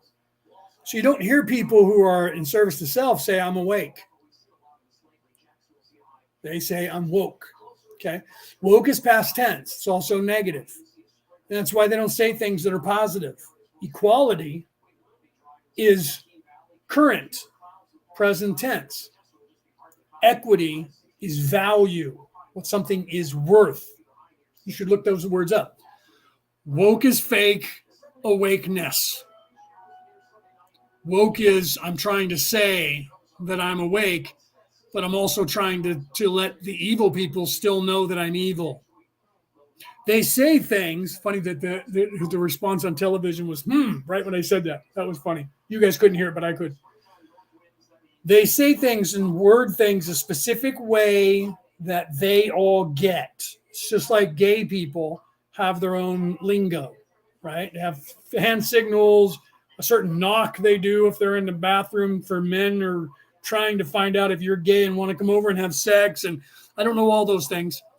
I just know that they exist because I have friends that are gay and they've said those things. So they in their little clique, they develop a language. They wear certain clothes and spend certain money buying all these things because they want to show that they're rich and that they eat caviar. We don't eat caviar because we can't afford to have caviar. So eating caviar shows your status. Everything that evil people do and people in service to self is status oriented. They want other people to see them and know I am who I claim I am. I'm supposed to be here. I fit into the cool kids, the cool crowd. And this is how. So the way they speak is the same thing.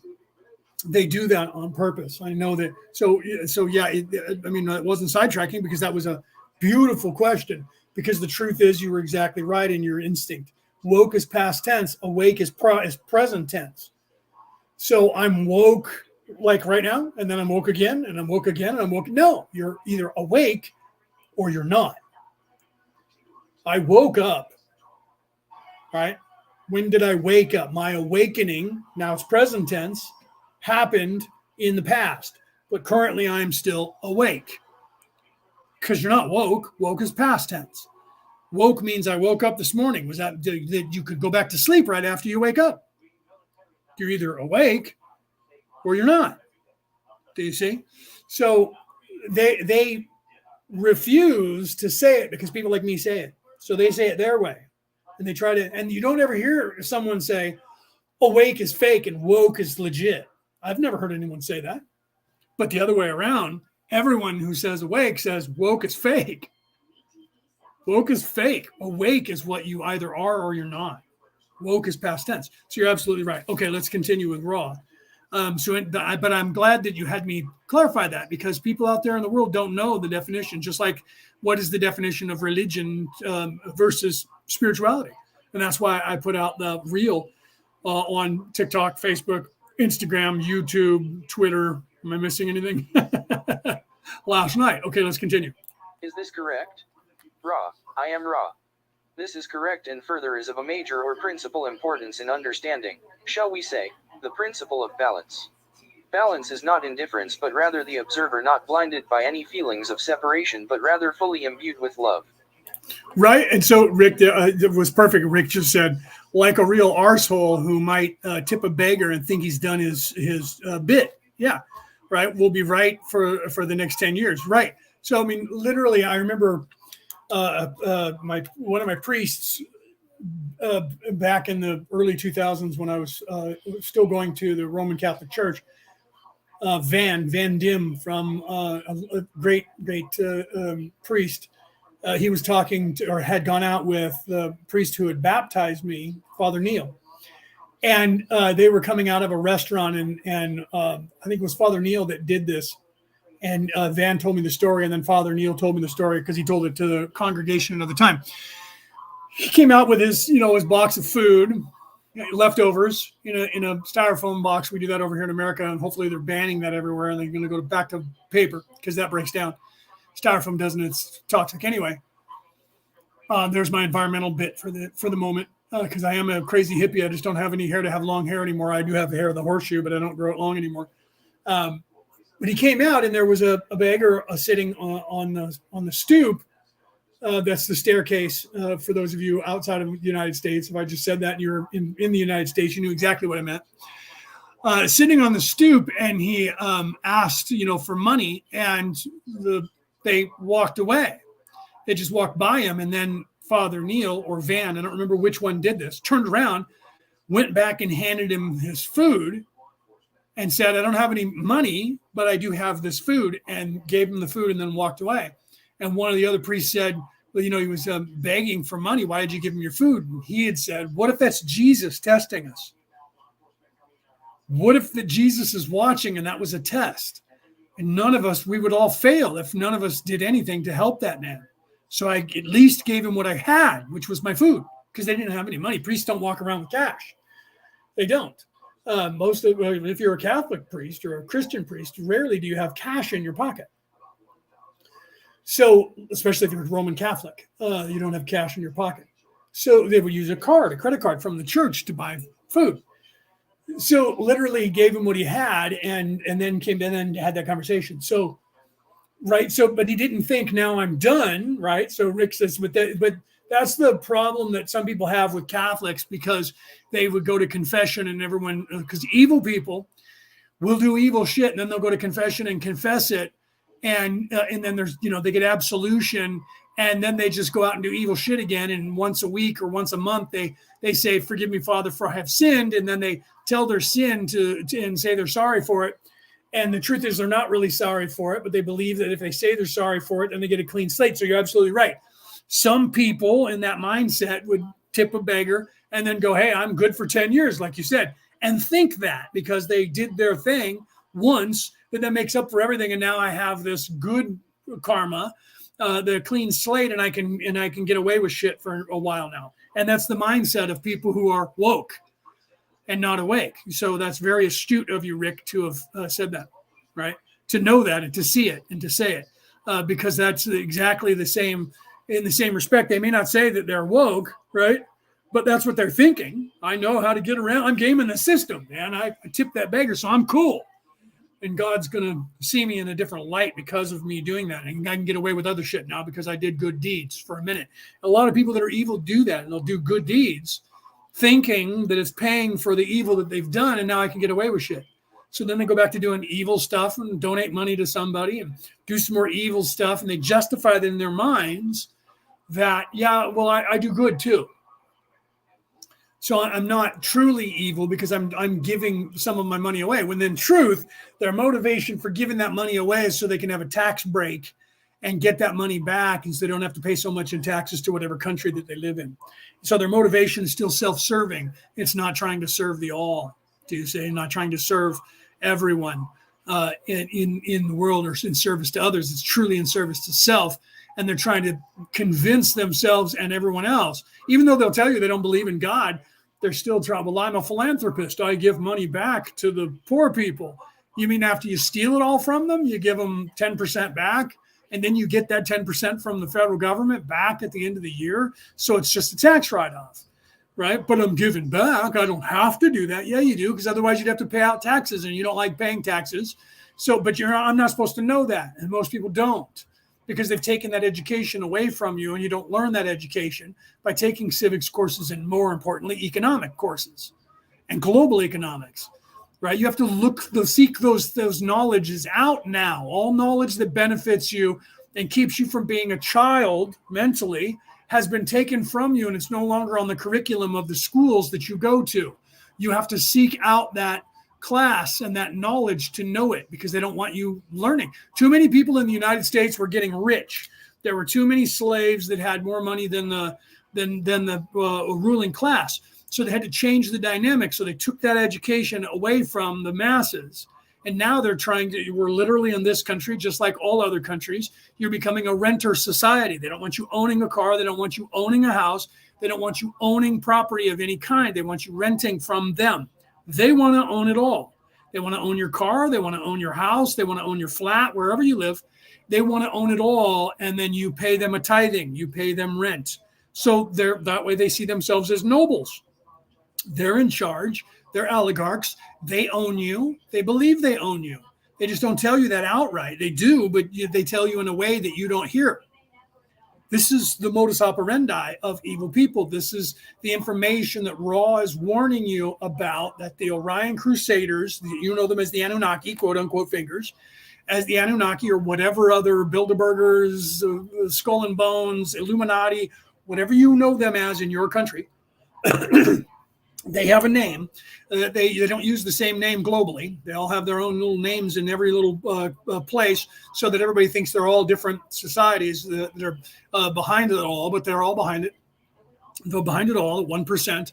And literally, that their knowledge they got from the scrolls of the Anunnaki, or that little suitcase, the plans that the Anunnaki has, was to do all of this, to keep that knowledge from you, to eradicate that knowledge from history, from your education. And that way you don't know how to do anything for yourself. And they also are trying to give you everything, you're relying on them, so that you don't do anything else, so that you just subsist for your entire life. You never get ahead. You never have enough. You only have enough not to starve to death and not to be homeless. But in this country, there's more homeless than ever before. And in most places that are becoming third world countries, that is what is evident, and that what happens. They're trying to pretend that America is not a third world country. But if things don't change in the United States in the next 5 years, it is going to be nothing more than Venezuela. Whatever third world country reference that you know of is what is happening to the United States and everywhere else in the world. They're doing this on purpose, because they wanted to go back to the monarchy system, the oligarchy system of a polyarchy where the ruling class rules. They don't want to have kings anymore, or queens, because they don't want to have one family, one race. They want to have multiples because there's many of them. And then they all fight over it and become who's they have their own pecking order anyways. So behind the scenes, they had this freedom ideology that they've been working at for the last 400 years, which was fake, which was an experiment to let you think you're free. Well, that didn't work because people were too educated and learning too much and making too much money. So they had to dumb that down now. This is why they always say that the your freedom could be taken from you, or this experiment that was freedom, this experiment that was the United States of America, because they're claiming it's done and undoing it. They're undoing your freedom in your country. This is a plan. Look it up. I'm not making things up. I'm not a conspiracy theorist. You might think I am, but if you look into it and you actually pay attention as an adult, not as a child, because as a child, they're just going to gaslight you and tell you that man's crazy. Don't listen to him. Don't listen to me. Don't listen to them either. Don't listen to anybody. Look it up for yourself. Learn to read. Go and don't use your phone and Google it, or go on a TikTok and look it up, because all of that information is being told to you, specifically spoon-fed to you. It's not real. That's why you need to go to a place there's this old, entire, dusty old place that they're trying to get rid of all around the world. It's called a library. They did it at Alexandria. They burned the biggest library on the face of the earth a couple of thousand years ago, okay, on purpose. And then in the 1500s on this planet, they burned all books, banned all books, and burned all writing so that it would be gone and nobody had education. That was a reset that was being done then, and they're trying to do it again now. And they're currently banning books. And then people come out like Joe Biden, who came out last night and gave the State of the Union address and claimed that the Republicans are banning the books, when the actual Democrats that are in charge in the United States have banned more than 150,000 books in the last year alone. His regime. The Republicans in that same time period have only banned about 50,000, and those were being done because of sexual exploitation and things like that. The other side is banned. They were claiming they're not banning any books that are out for freedom. Wanted to ban a photo of a Navy first mate from 1944, or 1946 or 47, when the war ended. In New York, he got off the ship, came over, and it was VA Day, so they were celebrating the fact that the peace was signed from the Second World War. And so the first woman he saw, he went over to her, he grabbed her, leaned her over his shoulder, and kissed her.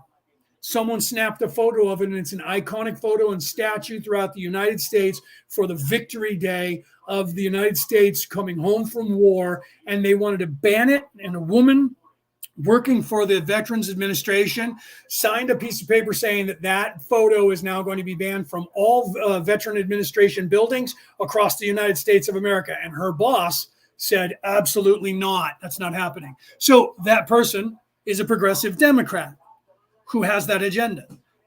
Why? Because she claimed that man was basically raping her because Here we are 90 years later, and she claims that that was against that woman's will. We don't know that that was true, but when you look at the photo, she's not trying to stop him in any way. Oh, well, she didn't know better because back then men just did that to women. That's her contention. You don't know what happened. They may have gotten married. They may have grandchildren now. She doesn't know the answer to that question. No one knows the answer to that. The woman wasn't upset about it. And the woman was happy that it was this iconic picture of the rest of her life, depicting the end of a 5-year war that the United States was involved in. And everybody was very happy. But now, 80, 90 years later, they're trying to ban that. The same people who were coming out last night saying, these guys are banning books. Yeah, they are. But the books they're trying to ban are books that are teaching people, third graders, to have sex with other third graders, and that it's okay to have sex with adults if they're not related to you, and that you should have a sex change operation. So morality out the window, but yet those people are trying to ban books, not us. Do you see? But if you don't know that and you don't look into that and you're not paying attention, then you go, yeah, those guys are evil, right? Both of them are evil. Both of them are not out for any good. Only probably 4% of anyone who is seeking power is actually there to try and help people. All the rest of them are self-serving. They're trying to get rich and be in charge and try to figure out how they can become the top dog and the most wealthy and the most powerful person on the face of the earth. You need to know that. First step in avoiding a trap is knowing of its existence. The true religion of evil is not Satanism. There's only 2 million of those worldwide. Politicians worldwide, there's something like 100 million people or more. Because if you look at city, county, state, and federal governments around the planet, and everybody that works in those regimes, that's just in politics.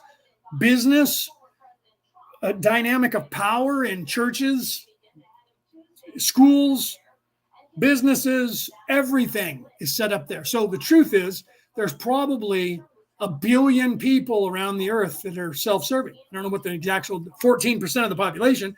If we have 7.8 billion people, 14% of that is what? 700 and is about 800. It's got to be close to 1 billion people. So that means that on this earth, there's about 1 billion of the 7.8 billion that are in fact evil. Think about that. Do the math. I don't know the exact number, but do the math. All right, let's continue here. 42.6 Questioner. In the last session, you made the statement that we, that is RA, spent much time/space in the 5th density balancing the intense compassion gained in 4th density. Could you expand on this concept with respect to what we were just discussing? Ra, I am Ra. The 4th density, as we have said, abounds in compassion. This compassion is folly when seen through the eyes of wisdom. It is the salvation of 3rd density but creates a mismatch in the ultimate balance of the entity. Thus we, as a social memory complex of 4th density, had the tendency towards compassion even to martyrdom in aid of other selves. When the 5th density harvest was achieved, we found that in this vibratory level flaws could be seen in the efficacy of such unrelieved compassion. We spent much time/space in contemplation of those ways of the Creator which imbue love with wisdom. 42.7 Questioner. I would like to try to make an analogy for this in 3rd density. Many entities here feel great compassion toward relieving the physical problems of 3rd density other selves by administering to them in many ways, bringing them food if there is hunger as there is in the African nations now, bringing them medicine if they believe they require administering to them medically, and being selfless in all of these services to a very great extent. This is creating a polarization or a vibration that is in harmony with green ray or 4th density. However, it is not balanced with the understanding of 5th density that these entities are experiencing. Catalyst in a more balanced administration to their needs would be to provide them with the learning necessary to reach the state of awareness of 4th density than it would be to administer to their physical needs at this time. Is this correct? Ra, I am Ra. This is incorrect. To a mind/body/spirit complex which is starving, the appropriate response is the feeding of the body. You may extrapolate from this. On the other hand, however, you are correct in your assumption that the green ray response is not as refined as that which has been imbued with wisdom. This wisdom enables the entity to appreciate its contributions to the planetary consciousness by the quality of its being, without regard to activity or behavior which expects results upon visible planes. Right, I'm going to pause there because I wanted to comment on what Rick said in the audience. Rick was saying that marijuana is decriminalized in one state here. He's in Australia. and legal in one small territory, the Australian Capital Territory Act, where the politicians live, right? Over here, there's a lot of states in the United States that it's legal. It's legal here in California now. When I grew up here, it was illegal, and it became legal just right after I moved back here. So I was, 50, 49 or 50, that it became legal here. And it's a felony in the state of Texas. So if I'm like walking around with pot and paraphernalia, I happen to drive into the state of Texas and I still have it, and I get pulled over, I could go to jail for basically 20 years to life for doing that in the state of Texas. And over here, I can smoke pot right now on while I'm sitting here talking to you. But some would say, on the conservative point of view and the conservative side of that measure, that they're trying to get everybody on dope, because people who smoke pot would just sit around and be like, yeah, whatever, man, I don't care, dude. Because the truth is that marijuana, like any other thing, if you're not doing it and utilizing it for a spiritual practice or ideology or thinking, you will do it to escape your reality. And just like alcohol, if you drink alcohol to escape your reality, or any other drug, and that's the motivation for what you're doing that instead of dealing with yourself and looking within your own self and doing the shadow work. And for those people who need that, they want you to have it.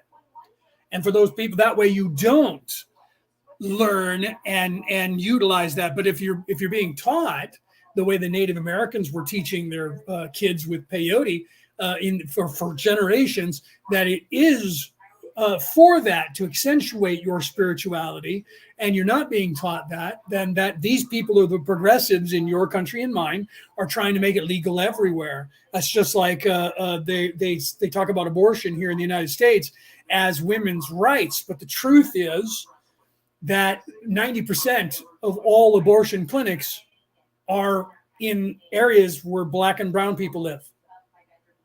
So they're trying to tell you that it's women's rights to have an abortion and have access to an abortion, because no man should be telling you what you should do with your body. Yet the truth is that the people that they really want to have abortions are people that white people don't want to overpopulate white people. And then they'll tell you white people are racist because of that.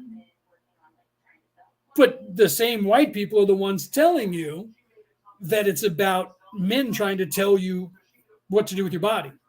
So the very people who ensured that most of the abortion clinics were in low communities of people of color, not white, are the very people who are entitled in telling you that it's entitled white people who are trying to stop you from having an abortion, because they're trying to tell you what to do with your body, because they're trying to use that to keep themselves in power. They're the ones who enacted it. The same people in this country who are the progressive left are telling you that white conservatives are racist, when the Civil War in the United States was fought over slavery. 100% of the people in the South who wanted slavery were Democrats. 100% of the people in the North who designed who started the war and tried to stop slavery were Republicans. The president of the United States who signed the Emancipation Proclamation was the very first Republican president. He only joined the Republican Party because he couldn't get elected as an abolitionist. The Abolition Party was to abolish slavery. Hence, coming forward after the Civil War, the Ku Klux Klan, the KKK in the United States, got very big by the 1920s. 40, 50 years later, 60 years after the war was over. 2 million Americans were in the Klan. 100% of them were Democrats around the United States. Not Republicans, not conservatives, but Democrats. Progressive Democrats. Look that up. So now they're saying, well, that's flip-flopped and all the Republicans are. By the nature of the conservative people are not racist by their very nature, because they don't choose to be that way. because they are, in fact, conservative. Look up what that word means.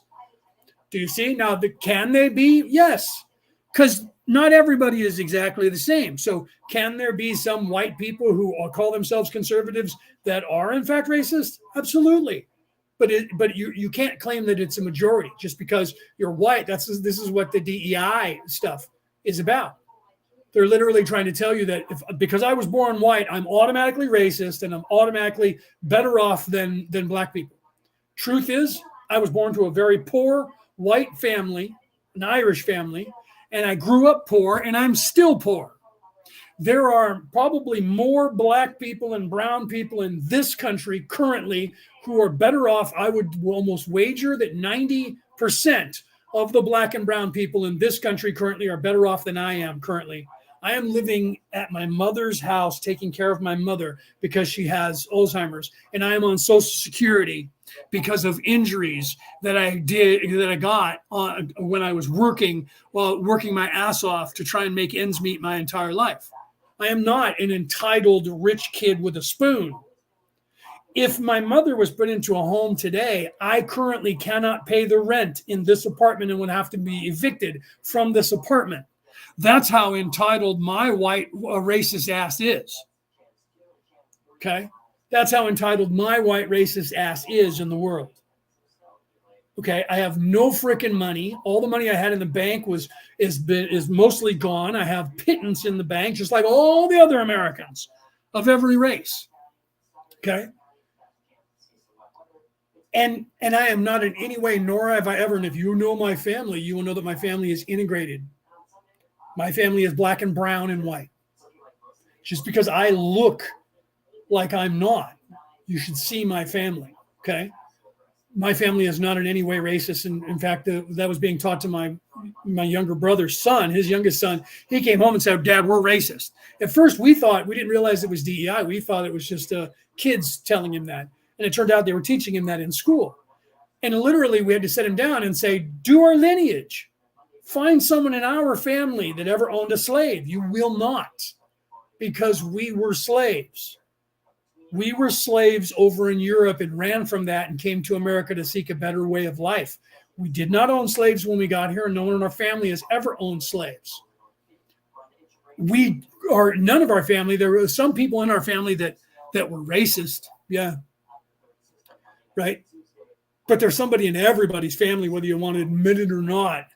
Just like if you look at every religion on the face of the earth currently that is here, you will not find one that did not sacrifice humans to their so-called God. The Catholic religion, the Christian religion, the Hebrew religion, every religion, Muhammad, all of those religions were sacrificing people at some point. So you can't look at someone and judge their religion and say, they used to sacrifice people. So did yours. And they used to own slaves. No, I'm a Viking. Vikings owned slaves. They enslaved their own people for a very long time. Every race on this planet owned slaves. There is not a race on this planet that were not slave owners. And African Americans or Africans in your country cannot say that. They want to try. We were never enslaved. The slave trade in Africa, for 99% of all slave trade in Africa or around the world that came out of Africa, were Africans, not white, Black Africans selling other Black Africans to white people from Europe. Look it up. There are currently more than 70,000 slaves in Africa being held as a slave by Black people in Africa. There are more people currently enslaved in Africa by Black people than there ever were enslaved in the United States in the 150 years that they were slaves here. Look that up. Those facts did not come from me thinking them. They came from an African-American woman who looked it up and did a podcast about it. And I heard her podcast. Okay. So if I triggered you, because I'm talking politics and religion, the two taboo conversations that evil people put in your mindset so that you won't talk about either, because they don't want you learning about either, and they don't want you being awake about either. So they're the taboo conversations. Don't ever talk about politics or religion because everybody will be triggered. Why? Because they're programmed to be triggered. Like if I call you the C word and you're a female, you have been triggered. You have been programmed to go freaking ballistic and get mad, right? Or if I say you as a male have a penis this big, little tiny penis, the size of my pinky, you're designed and have been told to yourself and by your dad, uncle, somebody who is a male in your life that you're supposed to get mad about that, right? Words only matter to you. People say words to you and at you because it would make them mad. You have to choose to be triggered by someone's words. Okay? And if you think that, well, I didn't choose to be angry, they just pissed me off. Because you programmed in your head, or someone else did prior to that conversation, that if someone says these words, you are to get angry. You agreed with that. This is what Ra's talking about. Okay? You agreed with that and decided it. To know that is the first step of avoiding a trap, is knowing its existence. So you knowing that changes your perspective. Your perspective creates your reality. Your focus, this is what Qui-Gon Jinn said in the second book. Your focus determines your reality. So if you're aware of what's going on in your existence, in your reality and around you in your world, and you stay focused, that creates your reality, or you are triggered. The difference between being triggered and being focused is subjective, is being triggered, meaning you're a slave to your programming, or objective, being objective, not objective, not object reality, but objective. And that means you're aware of what's going on around you and choose not to get triggered. You're not a slave to the environment. You're staying focused and staying on point and being awake, present in the current moment, and not allowing this place to make your ego be what you listen to, or your thinking mind, because your ego is talking to your thinking mind, or the both are working together. They're not individuals that are conscious in any way. They're a part of your makeup that is designed to actually allow you to learn. Okay? It's there to give you both perspectives of what's going on around you in this place. You're supposed to become aware of it. This is what Ra's talking about in this session. Let's continue. 42.8 Questioner. Then why do we have the extreme starvation problem generally, in the area of Africa at this time? Is there any metaphysical reason for this, or is it purely random occurrence? Ra, I am Ra. Your previous assumption was correct as to the catalytic action of this starvation and ill health. However, it is within the free will of an entity to respond to this plight of other selves, and the offering of the needed foodstuffs and substances is an appropriate response within the framework of your learn/teachings at this time, which involve the growing sense of love for and service to other selves. 42.9 Question. Right, and right there, Ra is referring to quenching your hunger and showing you as a parable of the knowledge of what's going on and the understanding of what's going on, in saying either thirst or hunger, in that your basic need is to feed yourself. So he's using that as an analogy, as a parable, to show Dawn, the questioner, what he's talking about in reference to when somebody is starving, the first thing they want to do is eat food. Okay. So in a spiritual sense or in a psychological sense, that you have to realize that the basic needs, this is what he's explaining here. That's why I wanted to stop before we go to the next question. Well, is that you have to realize your instinct, okay, to overcome it. Right.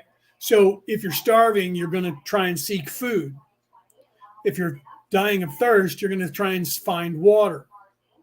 You can stop yourself. That's the difference between you can lead a horse to water, but you can't make it drink. Okay. You can lead a child, eat that, I'm not hungry, so I'm not going to. I know you're not hungry right now, but we might not have food for a while. You need to last stop for gas, get gas now, because if they don't tell you, get gas now because there's 150 miles before, or 100 miles before the next fueling station. You better do it now, right? So they tell you that. Well, the same thing, right? So the spiritual minded person is aware that sometimes you need to eat even if you're not hungry because you may not get food for a while. That's the spiritual mindset of being aware that you're trying to learn something. So he uses that as a parable to say your baser instinct is going to be to react to your environment. This is what being hungry and your instinct is to seek food.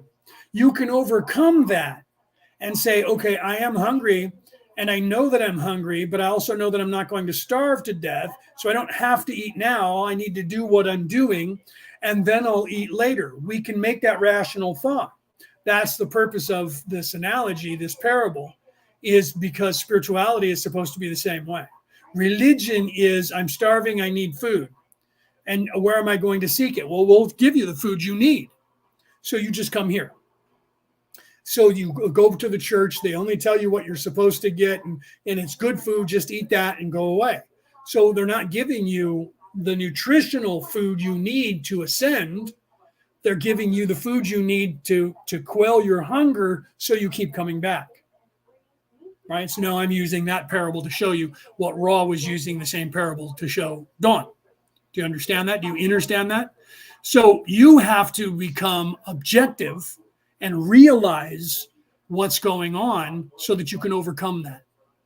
All of those meant the same exact thing. Everything Ra just said and all of the three things that I just gave you as analogies mean the exact same thing. Okay, let's continue. What is the difference in terms of energy center activation between a person who represses emotionally charged responses to emotionally charged situations and the person who is balanced and, therefore, truly unswayed by emotionally charged situations? Ra, I am Ra. This query contains an incorrect assumption. To the truly balanced entity, no situation would be emotionally charged. With this understood, we may say the following. The repression of emotions depolarizes the entity insofar as it then chooses not to use the catalytic action of the space/time present in a spontaneous manner, thus dimming the energy centers. There is, however, some polarization towards positive if the cause of this repression is consideration for other selves.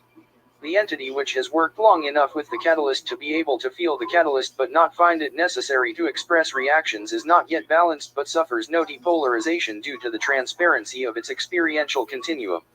Thus the gradual increase in the ability to observe one's reactions and to know the self will bring the self ever closer to a true balance.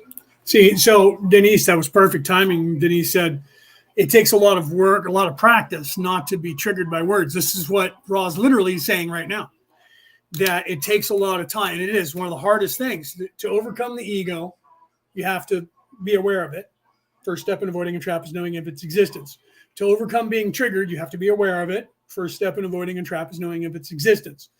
It takes a lot of work to meditate properly, to raise your vibration and put yourself into that place above the reach of the ego and the thinking mind and the pain body, to realize that you still are and that you didn't disappear and that you didn't stop, is just as difficult.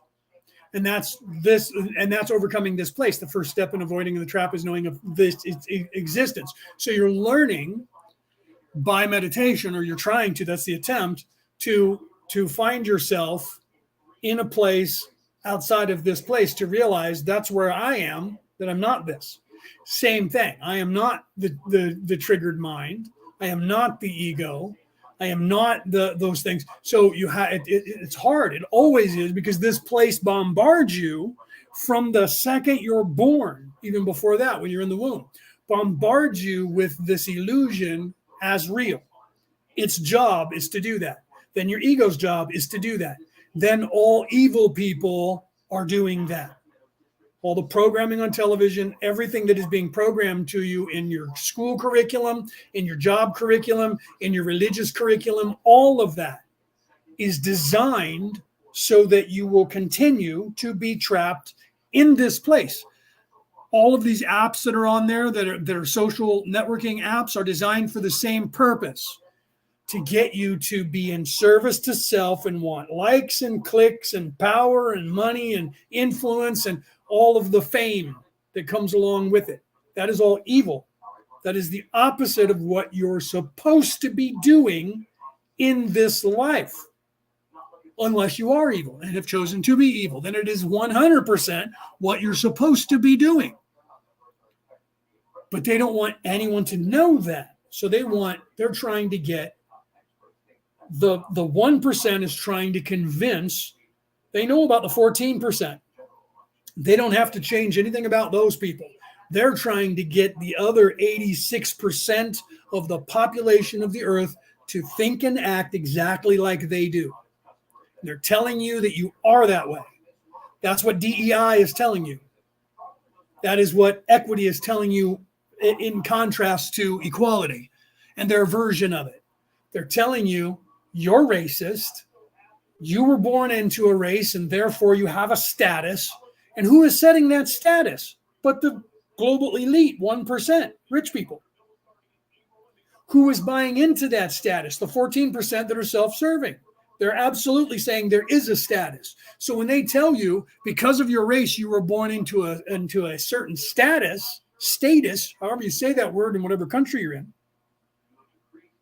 the very people who are teaching you that want you to believe it because they need you to believe it so they can have a higher status than you. And they're claiming that everyone else is inherently evil, racist, and thinking they're better than you because of the race they have. And it has nothing to do with that at all. It has to do with the individual person and their mindset, whether they are in service to others or in service to self, irregardless, as my father would say, irregardless of the nature of their DNA. What race they were born, where they were born, has to do with an individual person, but they don't want you to know that because to tell you that is to acknowledge that some people are just inherently evil and they can't have you doing that because the first step of avoiding a trap is knowing of its existence. If they admitted to you that some people are just in service to self and evil, but that some people are not, that tells you, wait a minute, so not everybody's evil, so who is evil? Then you would question, you already questioned. That questioning is going to have you starting to reevaluate everyone around you and start putting people into categories. Over time, through trial and error, you're going to put everybody into that category, and then you're going to readjust that category and keep readjusting that. Every time you learn something new about those two categories, you're going to readjust where you have everybody around you. And eventually, you're going to be more accurate than you're not. And then you're going to be able to see everyone for who they truly are. They don't want you to know about that. So they can't tell you that it's individual to individual people and their choice in life, because then you'll start looking at it that way. So they have to tell you that because you were born a certain race, you are just that way. They have to have you believe that, because currently they're trying to tell you in some countries that the white people, the ones that ultimately are in charge, that they are a part of, by the way, are the evil ones, and they try to teach everybody else down below that. In this country, I don't know the way it is in your country, in this country, the very people who are telling you that all white people are racist are 99% white people in this country, telling you that. 100% of them are Democrats and progressives, whatever they call that in your country. I'm sure it's the same. So the very people who are telling you that all white people are racist are, in fact, the racist white people they're telling you about. And until you realize that, you don't realize you're being trapped. Just because somebody comes out on television that is of the race that you are, or of a different race than white people, and they say it, where did that person go to school? In the United States, they're like, oh, that person went to Oxford and Harvard and Yale. A white college. White entitled people went there for all of time since the college was enacted, until they were forced to take people of other races by laws to include other races. So that person was indoctrinated by white, racist, enriched, rich people to tell you that white people who are rich are racist. Why? Think about that. To what end would these white racist people be telling you that all white people are racist? Because white people are in charge in the countries they're trying to currently get control of and destroy and change into a communist country that is ruled by the rich elite. And they're also trying to destroy everything about your educational system in the process so that you'd have no education and destroy everything. And they're telling you you'll own nothing and you'll be happy.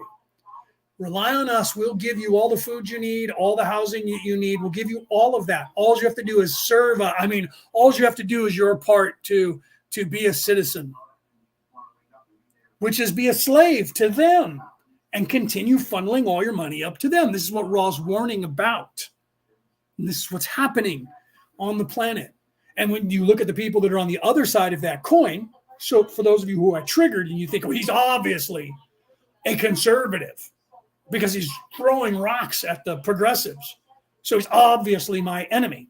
If you're still here, that you didn't get triggered by me and leave, 90% of those people are just as evil and in on it.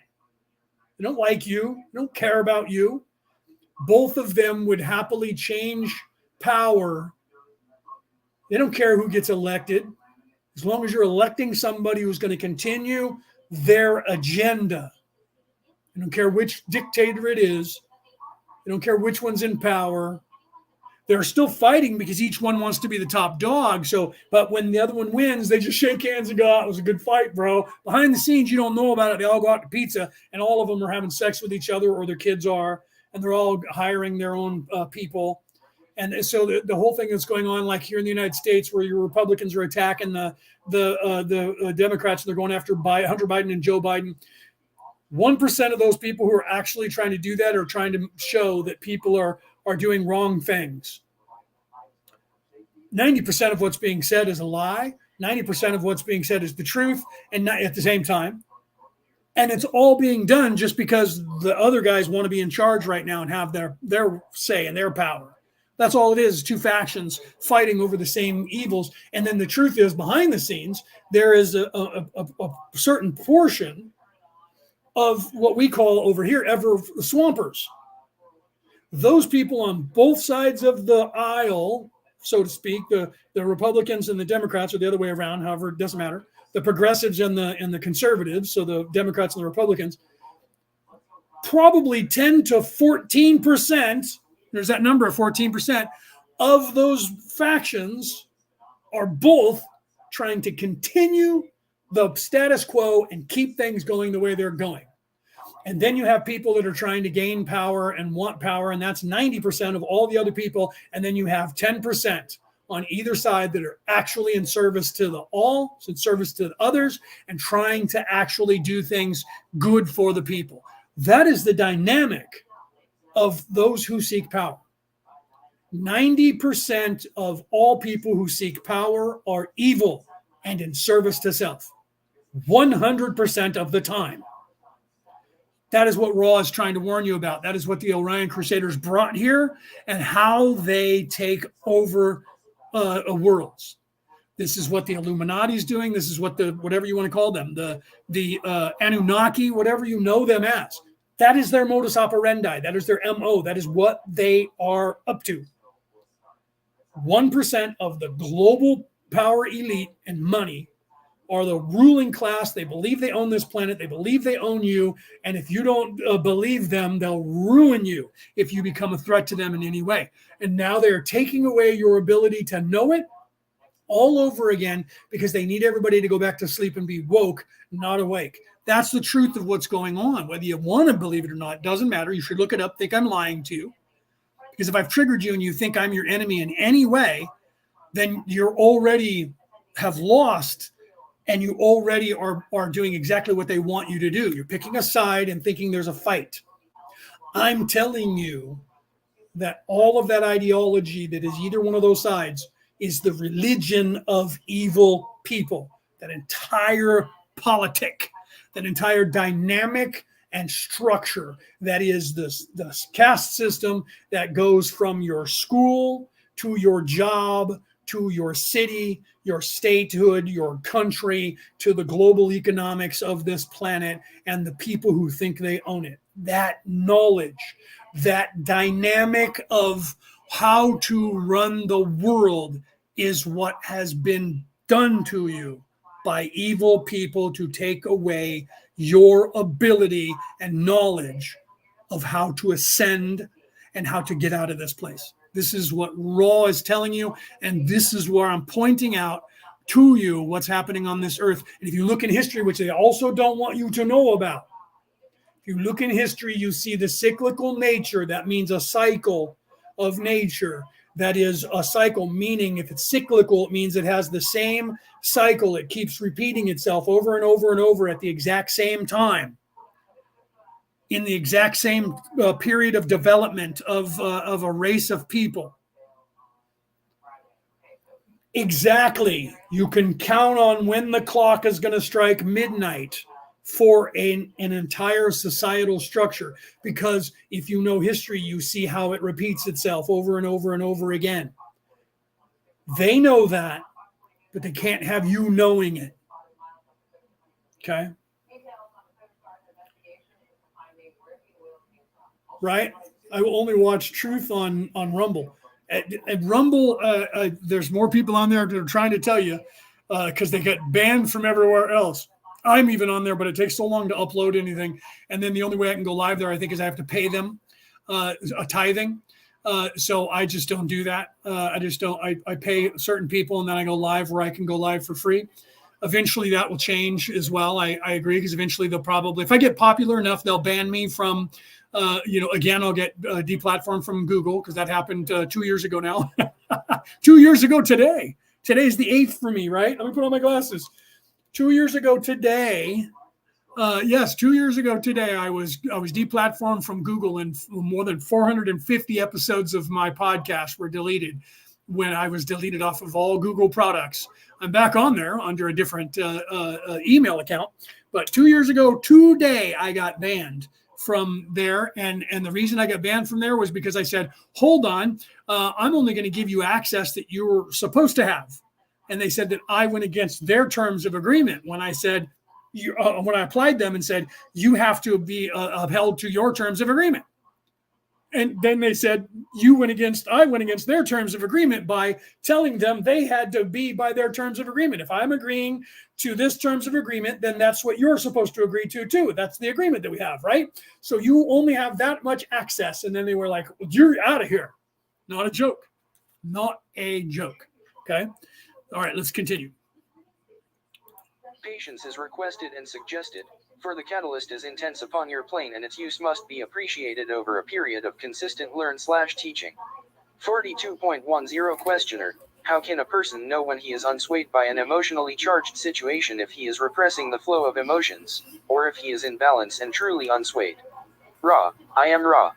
We have spoken to this point. Therefore, we shall briefly iterate that to the balanced entity no situation has an emotional charge, but is simply a situation like any other in which the entity may or may not observe an opportunity to be of service. Do you see? So that was my point, literally, of everything that I was saying, right? And that's why I kept going, I want to get to that point. So literally, how do I know whether I'm awake? How do I know whether I'm avoiding the trap? If you do not ever get triggered by anything everyone says, you get yourself into that mindset of, I'm not going to allow anybody to trigger me. It's hard work. It is hard work. Shadow work is hard work. Not listening to the ego is hard work. Not listening to the thinking mind is hard work. Not bowing to this place, being objective, not subjective, is hard work. That is the test of this place. It is designed from the beginning of what we call time, when the creator designed this scenario. It was designed to do that. The function of the third dimension through the seventh dimension, its job in that octave, the first octave from the first dimension through the end of the seventh dimension, that bottom octave of the development of beingness. Its job is to do this. And then your job is to slowly move away from this. The first place you become self-aware is third dimensional life. And then you are mind wiped. You no longer know who you are. And from that point on, you are in the trap of the mind. You are in the trap of this place, the place of doing. And you, whether you know it or not, your job is to become aware of that and then seek the food that you are hungry for. Seek the knowledge that you're hungry for and learn from the knowledge. First of all, learn that that's what you're hungry for is knowledge. Second, seek knowledge. Ask questions. Question everything, question everyone, question all of existence, all of reality. Then, that's the categories. Put things into perspective. And then through trial and error, shifting everything around, get that perspective set for yourself, and then weigh that against everyone else and everything else to see if you're on the right track, if they're on the right track. Everybody can't be crazy. So somebody has to be on the right track. What is the right track for me? And how does that look? What is the right track for everybody else? And how does that look? Where do I fit into all of that? This is your development and how you're supposed to develop.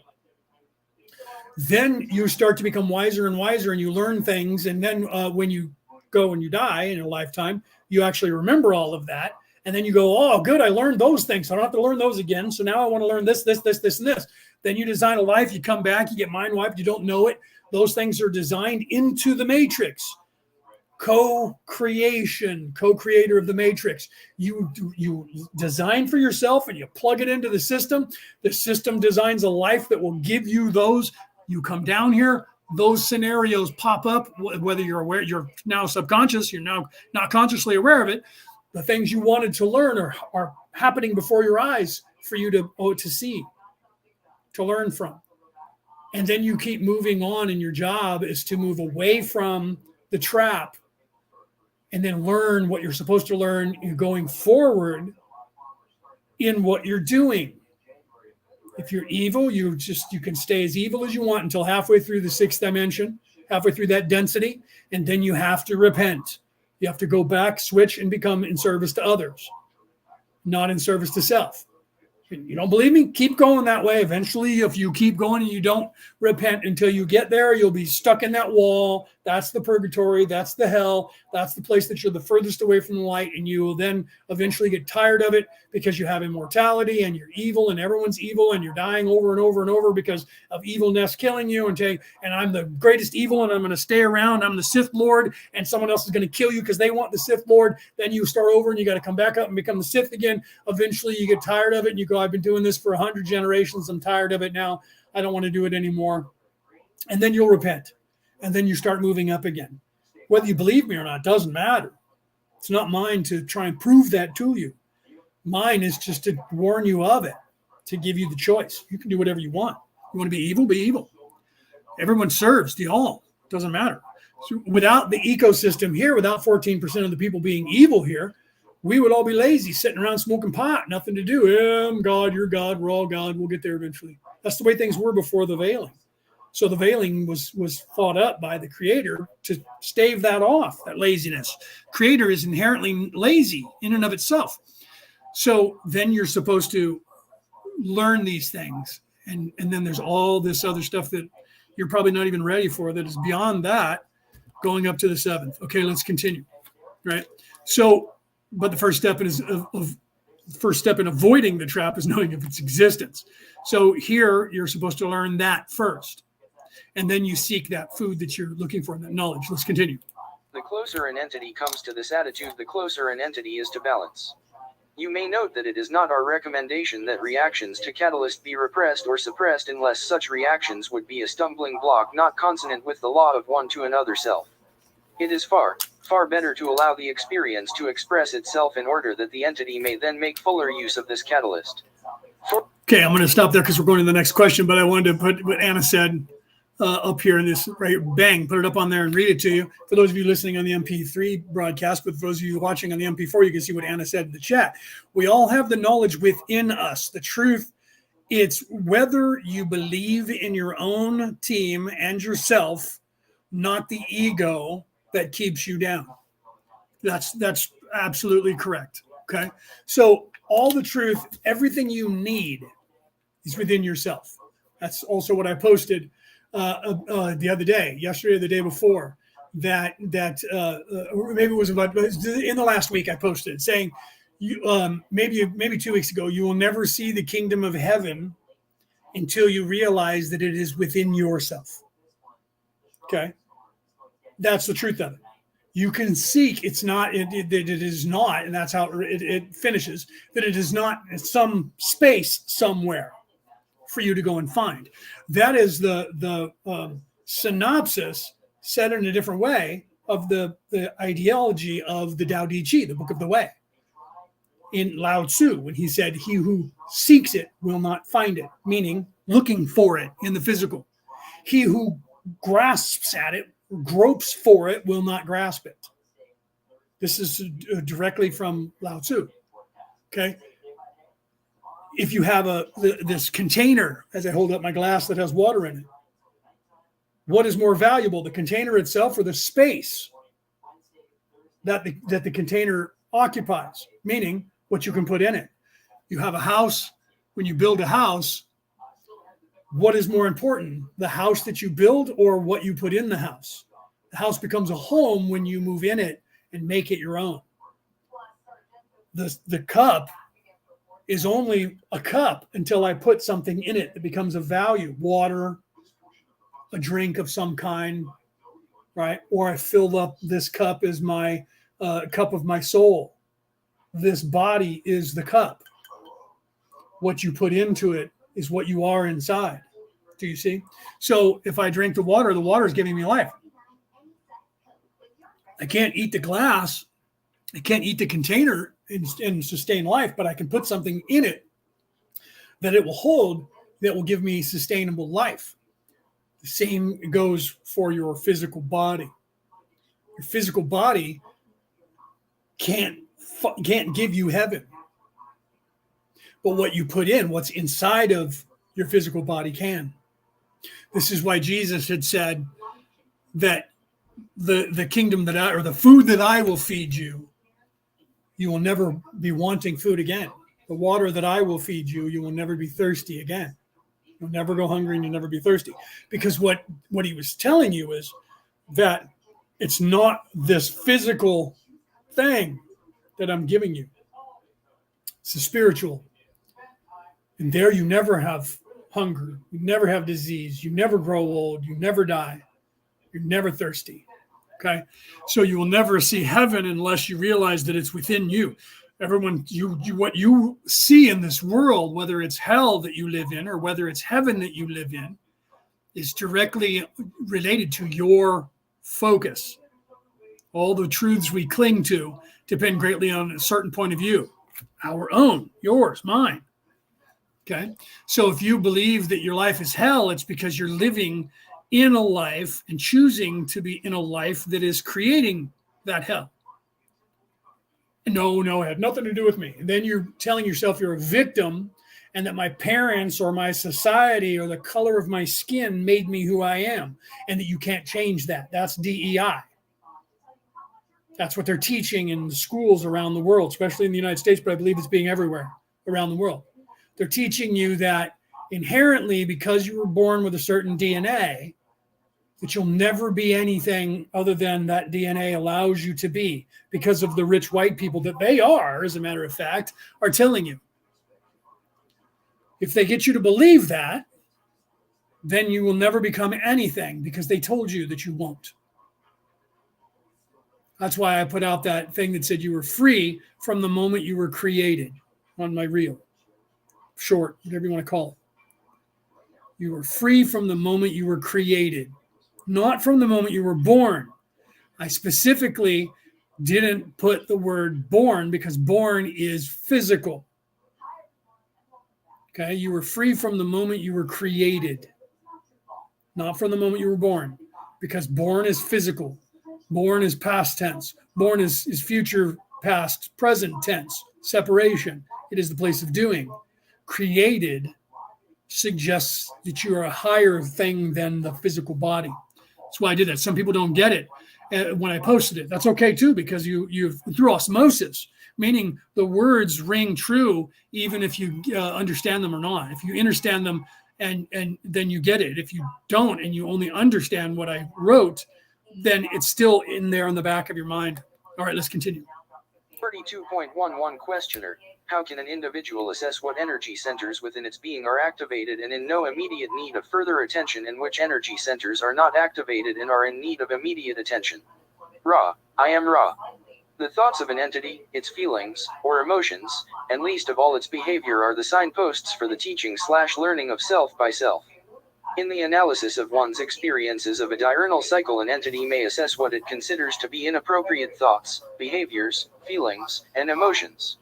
In examining these inappropriate activities of mind, body, and spirit complexes, the entity may then place these distortions in the proper vibrational ray and thus see where work is needed.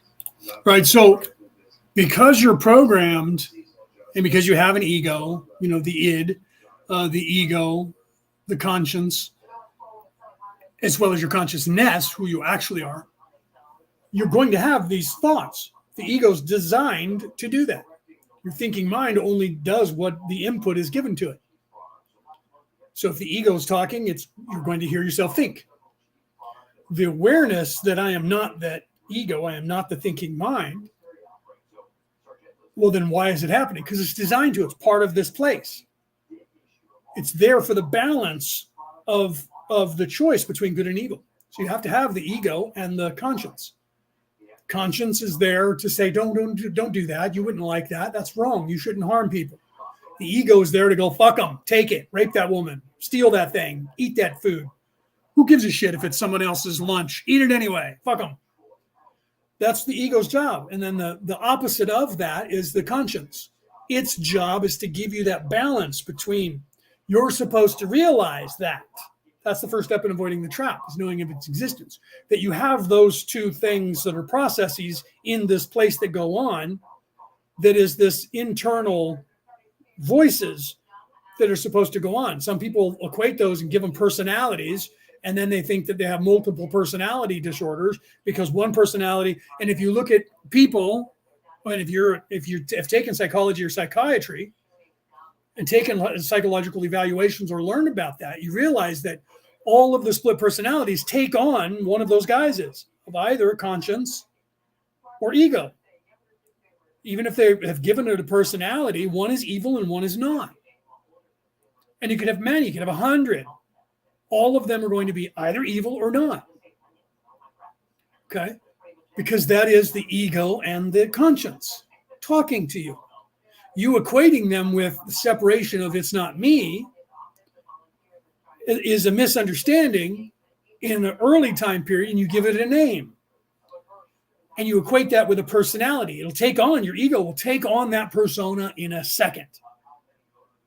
Take it on, because then you're paying attention to it. And then it'll want you to take over and allow it to act out. And you'll say, it wasn't me. It wasn't me that was doing that. It was the other persona. And I can't stop him or her. Okay, that was the whole purpose of Fight Club, was to show you that Ed Norton's character was the conscience, and what's his name, Tyler Durden, was the ego.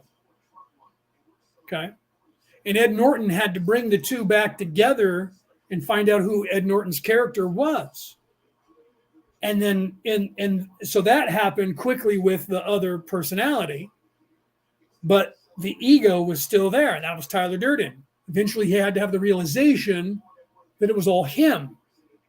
And that's what happens towards the end, is he realizes all of that was an internal conversation, that Tyler Durden, he never saw him. Tyler Durden was, in fact, him. And that was the moment when he realized that he was actually Tyler Durden. Then he had to kill his demon, because Tyler Durden, the ego, became his demon. And that's when he, went to kill himself, and it went out through his neck, and Tyler Durden died, and he then merged all of his personality back to him. and then was, with the woman and said, "You caught me at a really bad time." She's like, "Oh my God, you've been shot." Yeah, and he's holding his neck where he had shot himself. But that was the entire purpose of that. And I'm sure that that's still played in psychology classes around the world. And if it's not, it should be. One Flew Over the Cuckoo's Nest is another one that I don't want to get involved in explaining that, but that's another one you should watch. And that's usually played in a psychology class as well. Those were movies that were showing you the dynamic between the personalities and the personas, the archetypes. In fact, all 7 archetypes were in both of those movies, played by different characters, especially in One Flew Over the Cuckoo's Nest. They have all the archetypes in there. The other one was, what was that comedy? There was a comedy that was about the same thing, where I forgot what, Nuts Like Us, I think was what it was called. Same thing. They had all the 7 archetypes in there. And if you don't know anything about psychology, you don't catch that. It's not. Again, that's the first step in of avoiding a trap, is knowing of its existence.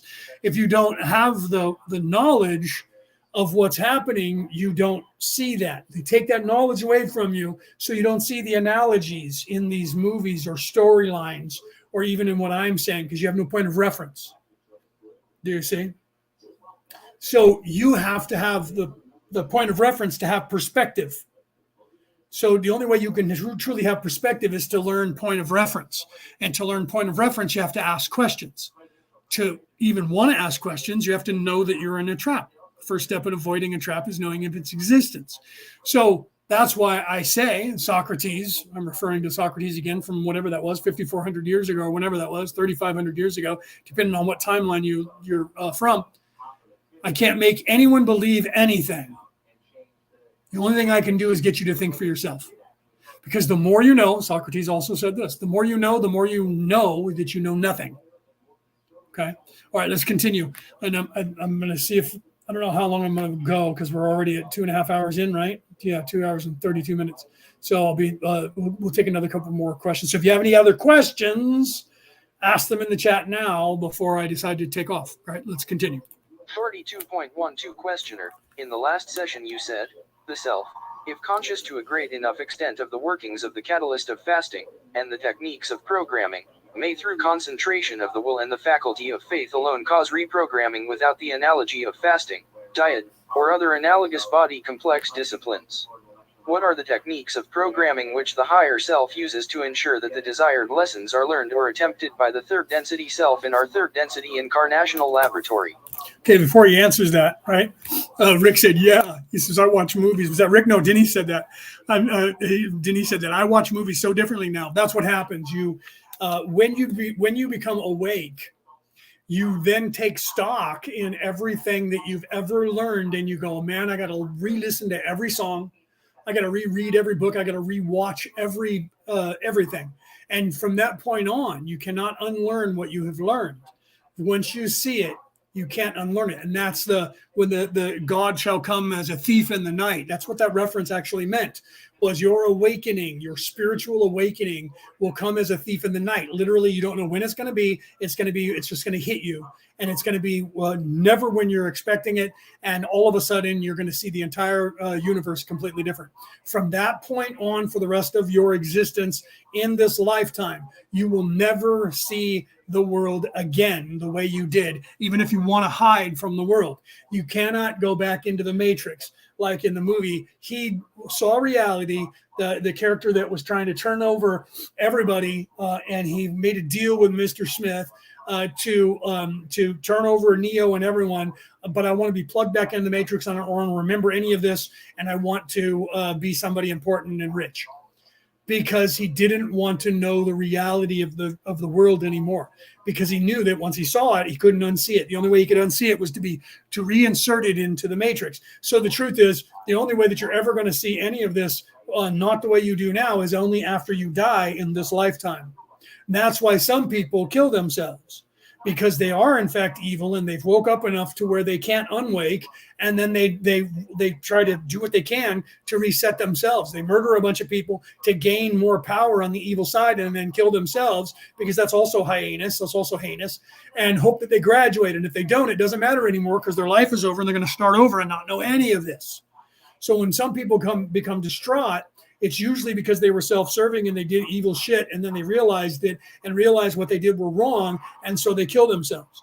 Or they're doing it because they're murdering everybody and killing themselves. They're starting over. Either way, they're making the choice to be revealed and start over, whether they are aware of it or not. So the truth is, once you have that awakening, that's why that story about the guru, the Sufi who was trying to read everything he could read, and we all do that. That's why it is all of us. Even though I tell the story, the same thing happened to me. You try to read everything that you can and learn everything that you can and watch everything that you can, and then and you're trying to be awake. And then one day you're going to wake up and realize you are awake. Whether it's waking up from sleep and going, wait, I know, now all of a sudden I know everything. Or it just dawns on you or becomes apparent to you when you become the parent now, the adult, and then you can never unlearn that. I tell people that when you're starting your ascension and you're starting to wake up, you hit that point of no return. Before you become completely fully awake, you can stop yourself and not do it. Once you become awake, you can never go back. And then if you don't push past that moment of sadness, you will be sad for a long time until you get over it. Okay. I did that at a very young age, and I was very sad. And the more I learned about the realities of the world, the more I was disappointed, because I had assumed that everybody was awake like me. So therefore there had to be the majority of people. And I just was like, well, my father's very awake and people around us are very awake, so it's probably everybody. And then the more I looked around, the more I realized it was not. That's disheartening. It is disheartening and concerning. So when you first wake up, it's disheartening and concerning. It's sad, because then you look around and go, wow, oh my, they're all children. And that's sad to learn that. So you have to push past that. And this is why people like me are here. We're here to try and assist you in that learning curve, so that when you do wake up, you don't just get sad and go, fuck it, I'm not doing anything, I'm just going to quit. There's no purpose. There's no reason for it. Because that's where the first instinct is to do that, and to pull back into yourself and go, it doesn't matter what I do, so who cares? I'm just going to be a hermit. And many conversations I had with my buddy Paul, who has now been gone for a year, in February on the 11th. But I had many conversations over the years where he was like, I'm just going to become a hermit, screw it. And I was like, you got to get past that. You have to push past that, Paul. That's your first instinct, because it's not wrong, but you're as an adult, you have the responsibility to do something in some way, even if it's minor, even if it's just, I'm just going to be a positive person and not tell anybody anything. I did that for a very long time. I was very quiet. I didn't talk like I do now. I was the quietest guy in the room. You can ask my family and friends. For years, from the time I was probably 14 until I was about 22, I was the guy that you never remembered. I was the guy that was unimpressive. I was the guy who didn't have an opinion about anything. I was the guy who never spoke. I was the wallflower. I was the guy that people would go, who's, I don't know did I meet that guy? I don't remember seeing him there. That was me. I was that person, because I was looking around and observing and experiencing this. And I was just not telling anyone what I knew, because I was taught by my father that first rule in Fight Club is you don't talk about Fight Club until you come into your own. You don't tell people this knowledge, because until you can stop them from hurting you, you can't tell them that. If you go to school and you tell your friends this, they will tell people, and evil people will come and take you from me, and you will not get to live with me anymore. And they will put you into the system. And I know that he's right. Then in my early 20s, I was married and my wife had a son, and we realized the same thing. In this country, in the United States of America, the most liberal place on the face of the earth, in the San Francisco Bay Area, the most liberal place on the face of the earth, just about, we couldn't tell anyone that we were practicing Wiccans, pagans, because they would come and take her son from us because of their Christian, Judeo-Christian ways. In the most liberal place where you could be anything you wanted to be, in the San Francisco Bay Area, which is the most liberal place on the face of the earth, you could not, back then, 30 years ago. Now it doesn't matter.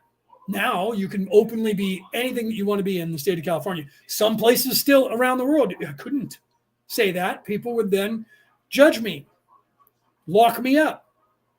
Okay. So I was quiet.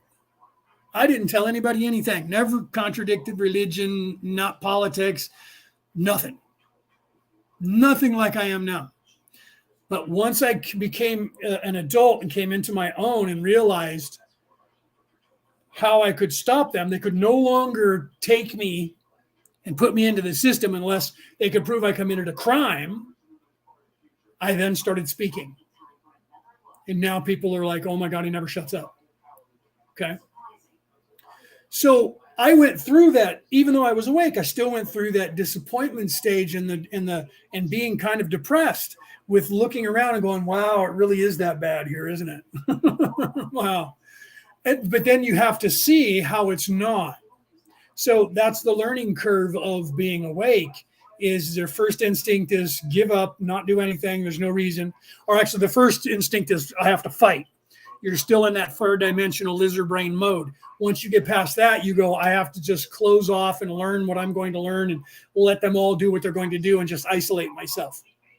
That becomes the next step until you realize that you can't just do that because they're aware of it. Evil people are aware of it, and they're counting on when people first wake up of them deciding not to do anything. And then you have to realize that you have an obligation because as the adult, you realize I'm the creator. I did this to myself and I'm doing it to everyone here. Created all of this. I'm a co-creator. So therefore, somebody has to give the other opinion and you either choose the way you're going to do it. I could just live my life and just be a good person and never tell anybody anything. It would still have an effect that would ripple out to the people that are in any way witness me, talk to me, or around me. So you don't have to do what I'm doing and say these things and talk. Not everybody has that within them to be attacked and have the strength to weather that, right? Not everybody has that. So not everybody's required to do what I do, right? You're not. You're just not. You have your own way. And some people are just like, I didn't come here to do that. I just came here to brush up, to learn this stuff for myself, and I'm going to move on. That's okay, too, because you're still, just by choosing to be in service to others, your people around you know that. They sense it. Evil people hate you for it. Good people love you for it. So you still have just as much of an impact on people, but you will never, ever see the world the same way you did again, and you can't turn it off. Just know that. Okay, let me continue here for a couple more minutes, and then I'm going to go. Ra, I am Ra. There is but one technique for this growing or nurturing of will and faith, and that is the focusing of the attention. The attention span of those you call children is considered short. The spiritual attention span of most of your peoples is that of the child. Thus it is a matter of wishing to become able to collect one's attention and hold it upon the desired programming. This, when continued, strengthens the will. The entire activity can only occur when there exists faith that an outcome of this discipline is possible. 42.13. Okay, I'm going to stop there and we'll start next week on 4213. But yeah, Rick, no, you're absolutely right. Rick said, I'm struggling lately. We all do, brother. The algorithm of the cycle of the moon is that I'm struggling currently. The new moon is this coming week, Monday or Tuesday. For you, Tuesday or Wednesday is the new moon. So we're in the cycle of March, right? January, February, March, 3rd. So I think we're on the 3rd or 4th full moon of the year. It depends on how many full moons we had in each month. So we're on the 3rd, right? There's that number 3 again. So we're on the 3rd, halfway through the 3rd. Then we're now on the 3rd, 4th new moon. So we're ending the third dimension, the place of doing, yellow chakra, energy of the year, moving now into away from winter in the northern hemisphere, moving away from summer in the southern hemisphere. You're moving into fall or about to. We're moving into spring or about to. So literally you're in that cycle of the beginning of the next phase of your existence whether you're going into fall away from summer, or whether, autumn, or whether you're going into spring away from winter, depending on where you are in the world, you're in one of those places, and you are in the end of the third chakra energy of the cycle of the year. So you're about to begin the fourth, moving away from the into the green heart chakra, heart of the year cycle of either darkness or light, depending on whether you're in summertime going into autumn or you're in wintertime going into spring. Either way, it's still the 6-month cycle of the year, the third cycle, the 1/4 cycle. You're the 1, 2, 3, 4, right? Heart chakra. So you're at 1/4 of the year, or 3/4 of the year, or somewhere in between. You're still at the same place, depending on whether you're in northern or southern hemisphere. So it's the beginning, again, the ending of the cycle, the renewal. So we run into that energy just before it's becoming dawn. You're going into the dark days of summer. I'm going into the dark days of winter, about ready to go into the bringer of life. You're about to ready for the God to die and go into the place without the God, the wintertime. So each one of those is the end of a cycle and the beginning of the next cycle. That's one of the harder times for all of us. Those of us in the northern hemisphere, soon we will have all of the yelling of our ancestors and the guides, because spring life is renewing in the northern hemisphere. You are in that area where all of life is ending, so you don't have your guides talking to you because you can't hear them. You don't have your higher self talking to you because of what we would call Lent. You're going into that all of the energy of the universe is not able to contact you as much, so it's harder. You have a harder time. We will have that same cycle when we go through our summer into winter in the northern hemisphere. So you're in the middle of doing that now down there in Australia. So it's normal for us at this stage of our development on the earth to be at one of the cycles that is the hardest for us personally. And then, depending on what sign you are, of your birth sign, your personal algorithm also ebb and flows. And if your personal algorithm crosses the same time that the algorithm of the planet is lower, and your algorithm is lower, you're going to be a mess. And I think that's where you are currently, Rick. I know I am. So I'm having a really hard time emotionally. And when I wake up, my ego is screaming at me and telling me all kinds of negative shit. And I'm doubtful of myself. And it takes me until I wake up and then get back into myself and go, what? Stop listening to that. And then I regain my confidence. And so it is work always. Every time you go to sleep and first wake up, your ego yells at you and tells you all negative shit, or says, I'm the greatest in the world, man. I'm fucking it. I'm the coolest. Everybody loves me. I'm the cool guy. It's one or the other or both. And then once you wake up fully, you start to become more of yourself, because you stop listening a little bit more to the conscience and the ego, because now you're used to that chatter again, and you start tuning them out. But when you first wake up, it's loud. And if your algorithm is at the lowest point, not the highest point, that chatter is loud.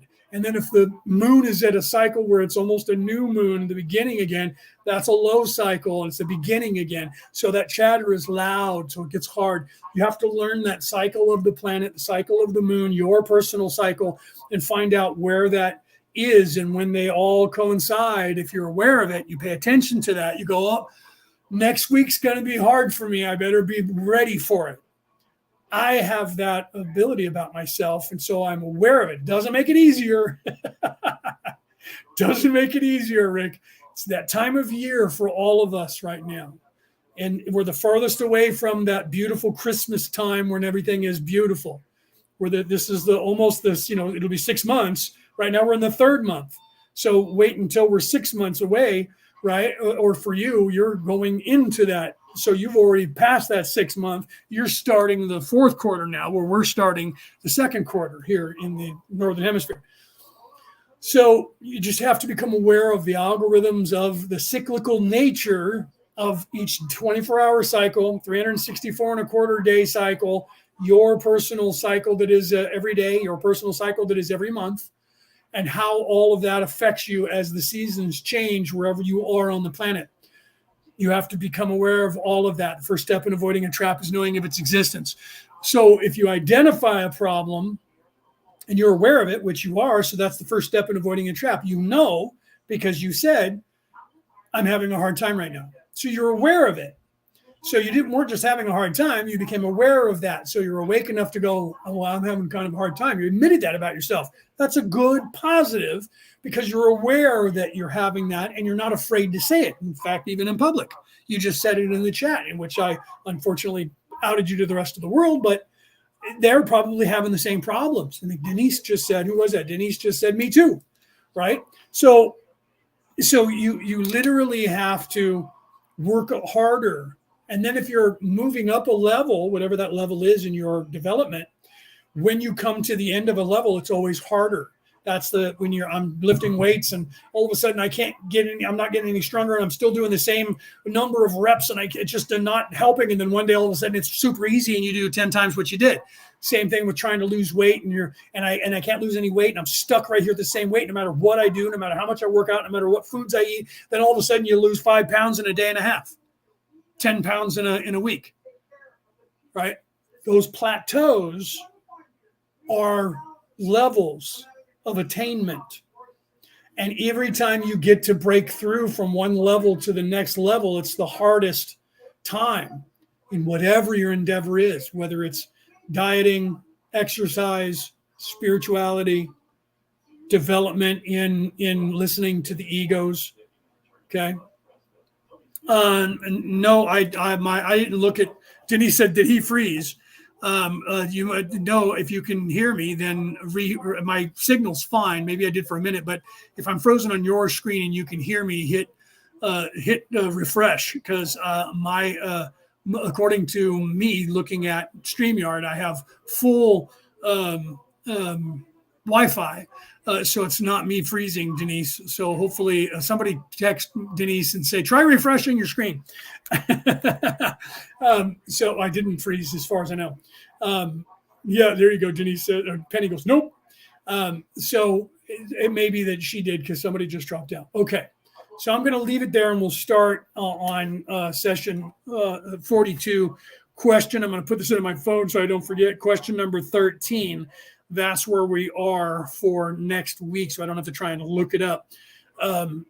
So literally we will pick up there next week. Maybe I'll back up to a question. You know how I always do that, right? I always do that so that I know, sorry, I'm typing at the same time. So I know exactly where we are because otherwise I'll have to look. So maybe I'll back up. I usually do that, back up a question or two. So that'll give you guys something to think about, right? We're in that time currently. Be aware of the cycles of yourself. Learn your algorithm when you're up, when you're down. Learn the algorithm of your sun sign and how that goes up and down according to the moon. Learn how the planet every day, the cycle, and what time of year. All of that cycle, knowing all of that helps you, just like Ra was saying here, literally, helps you for the realization of that distortion and how to put it into context and how to deal with that, whatever it is, getting triggered, emotions, hunger of any kind, knowledge of any kind, belief system of any kind, and all of the bombardment. The first step in avoiding a trap is knowing of its existence. The only way that you can truly ascend is to be aware that there is an ascension, to be aware of how to and what to do. So you have to be unemotional in your response to all stimulus at all times. That's hard. Hardest thing you'll ever do is what I just said to do. That takes practice, and even I've been doing it my entire life and was born awake, and I still am subject to it because I am in a three-dimensional body in a three-dimensional place. So because of that, there are laws here that I am bombarded by the ego, by external egos, by the conscience, by the consciousness, by the ego itself, and all of this entire ecosystem. So until I leave this place, this will continue to happen. and then it only gets lessened as you move up in to the fourth and the fifth and the sixth and the seventh density, and you become less physical, more energy, less dense physically, and more dense vibrationally in your beingness, away from the physical. And the ego gets lessened and lessened and lessened, and so does the conscience. Not the consciousness, not the beingness, but the conscience, that which says, don't do that, that's wrong. Both of those factors fade as your physical body fades, as you move away from the physical plane into the astral plane. Then there are things that start to move into that I'm not even going to get involved in. There are portions of life and beingness that come into play and become more prevalent as you move away from the physical into that. But I don't want to focus on that right now. That'll be for a teaching later on once my book comes out, in probably part of my second book that I'll be publishing in a couple of years. Okay. But I'll be teaching that as time goes. Right now, I'm teaching physicalness and moving into beingness and what that entails and how that works. Eventually, I'll also be going into the higher ideologies and that kind of stuff. But right now, for this portion of what I'm here to do in the next couple years, but as we move closer to 2032, that will change for the world, because then I can tell more to the majority of the people on this planet because of the cyclical nature of the expansion of consciousness of this entire species of human existence and experience on this earth. So until that, I can't say a lot, but individually, I can tell you what you're ready for. That's why I work with people also individually, because I can give you everything you're personally ready for when it's just us one-on-one. I can't do that here because I can only give you out there listening to me what the average human being is capable of understanding. That's all I can say. Okay. All right, guys. I love you guys. This has been Orion Rising. I am your host, Leonard O'Neill. Good morning, good afternoon, good evening, or good morrow, depending on where in the world you are tuning into the show. I will see you guys next Friday. I love you guys. Have a great weekend. Even though it doesn't matter where you are in the world, you're still on the weekend. All right. Beginning it in the United States, everybody else to the east is already in the weekend. Either way, have a great weekend. I'll see you guys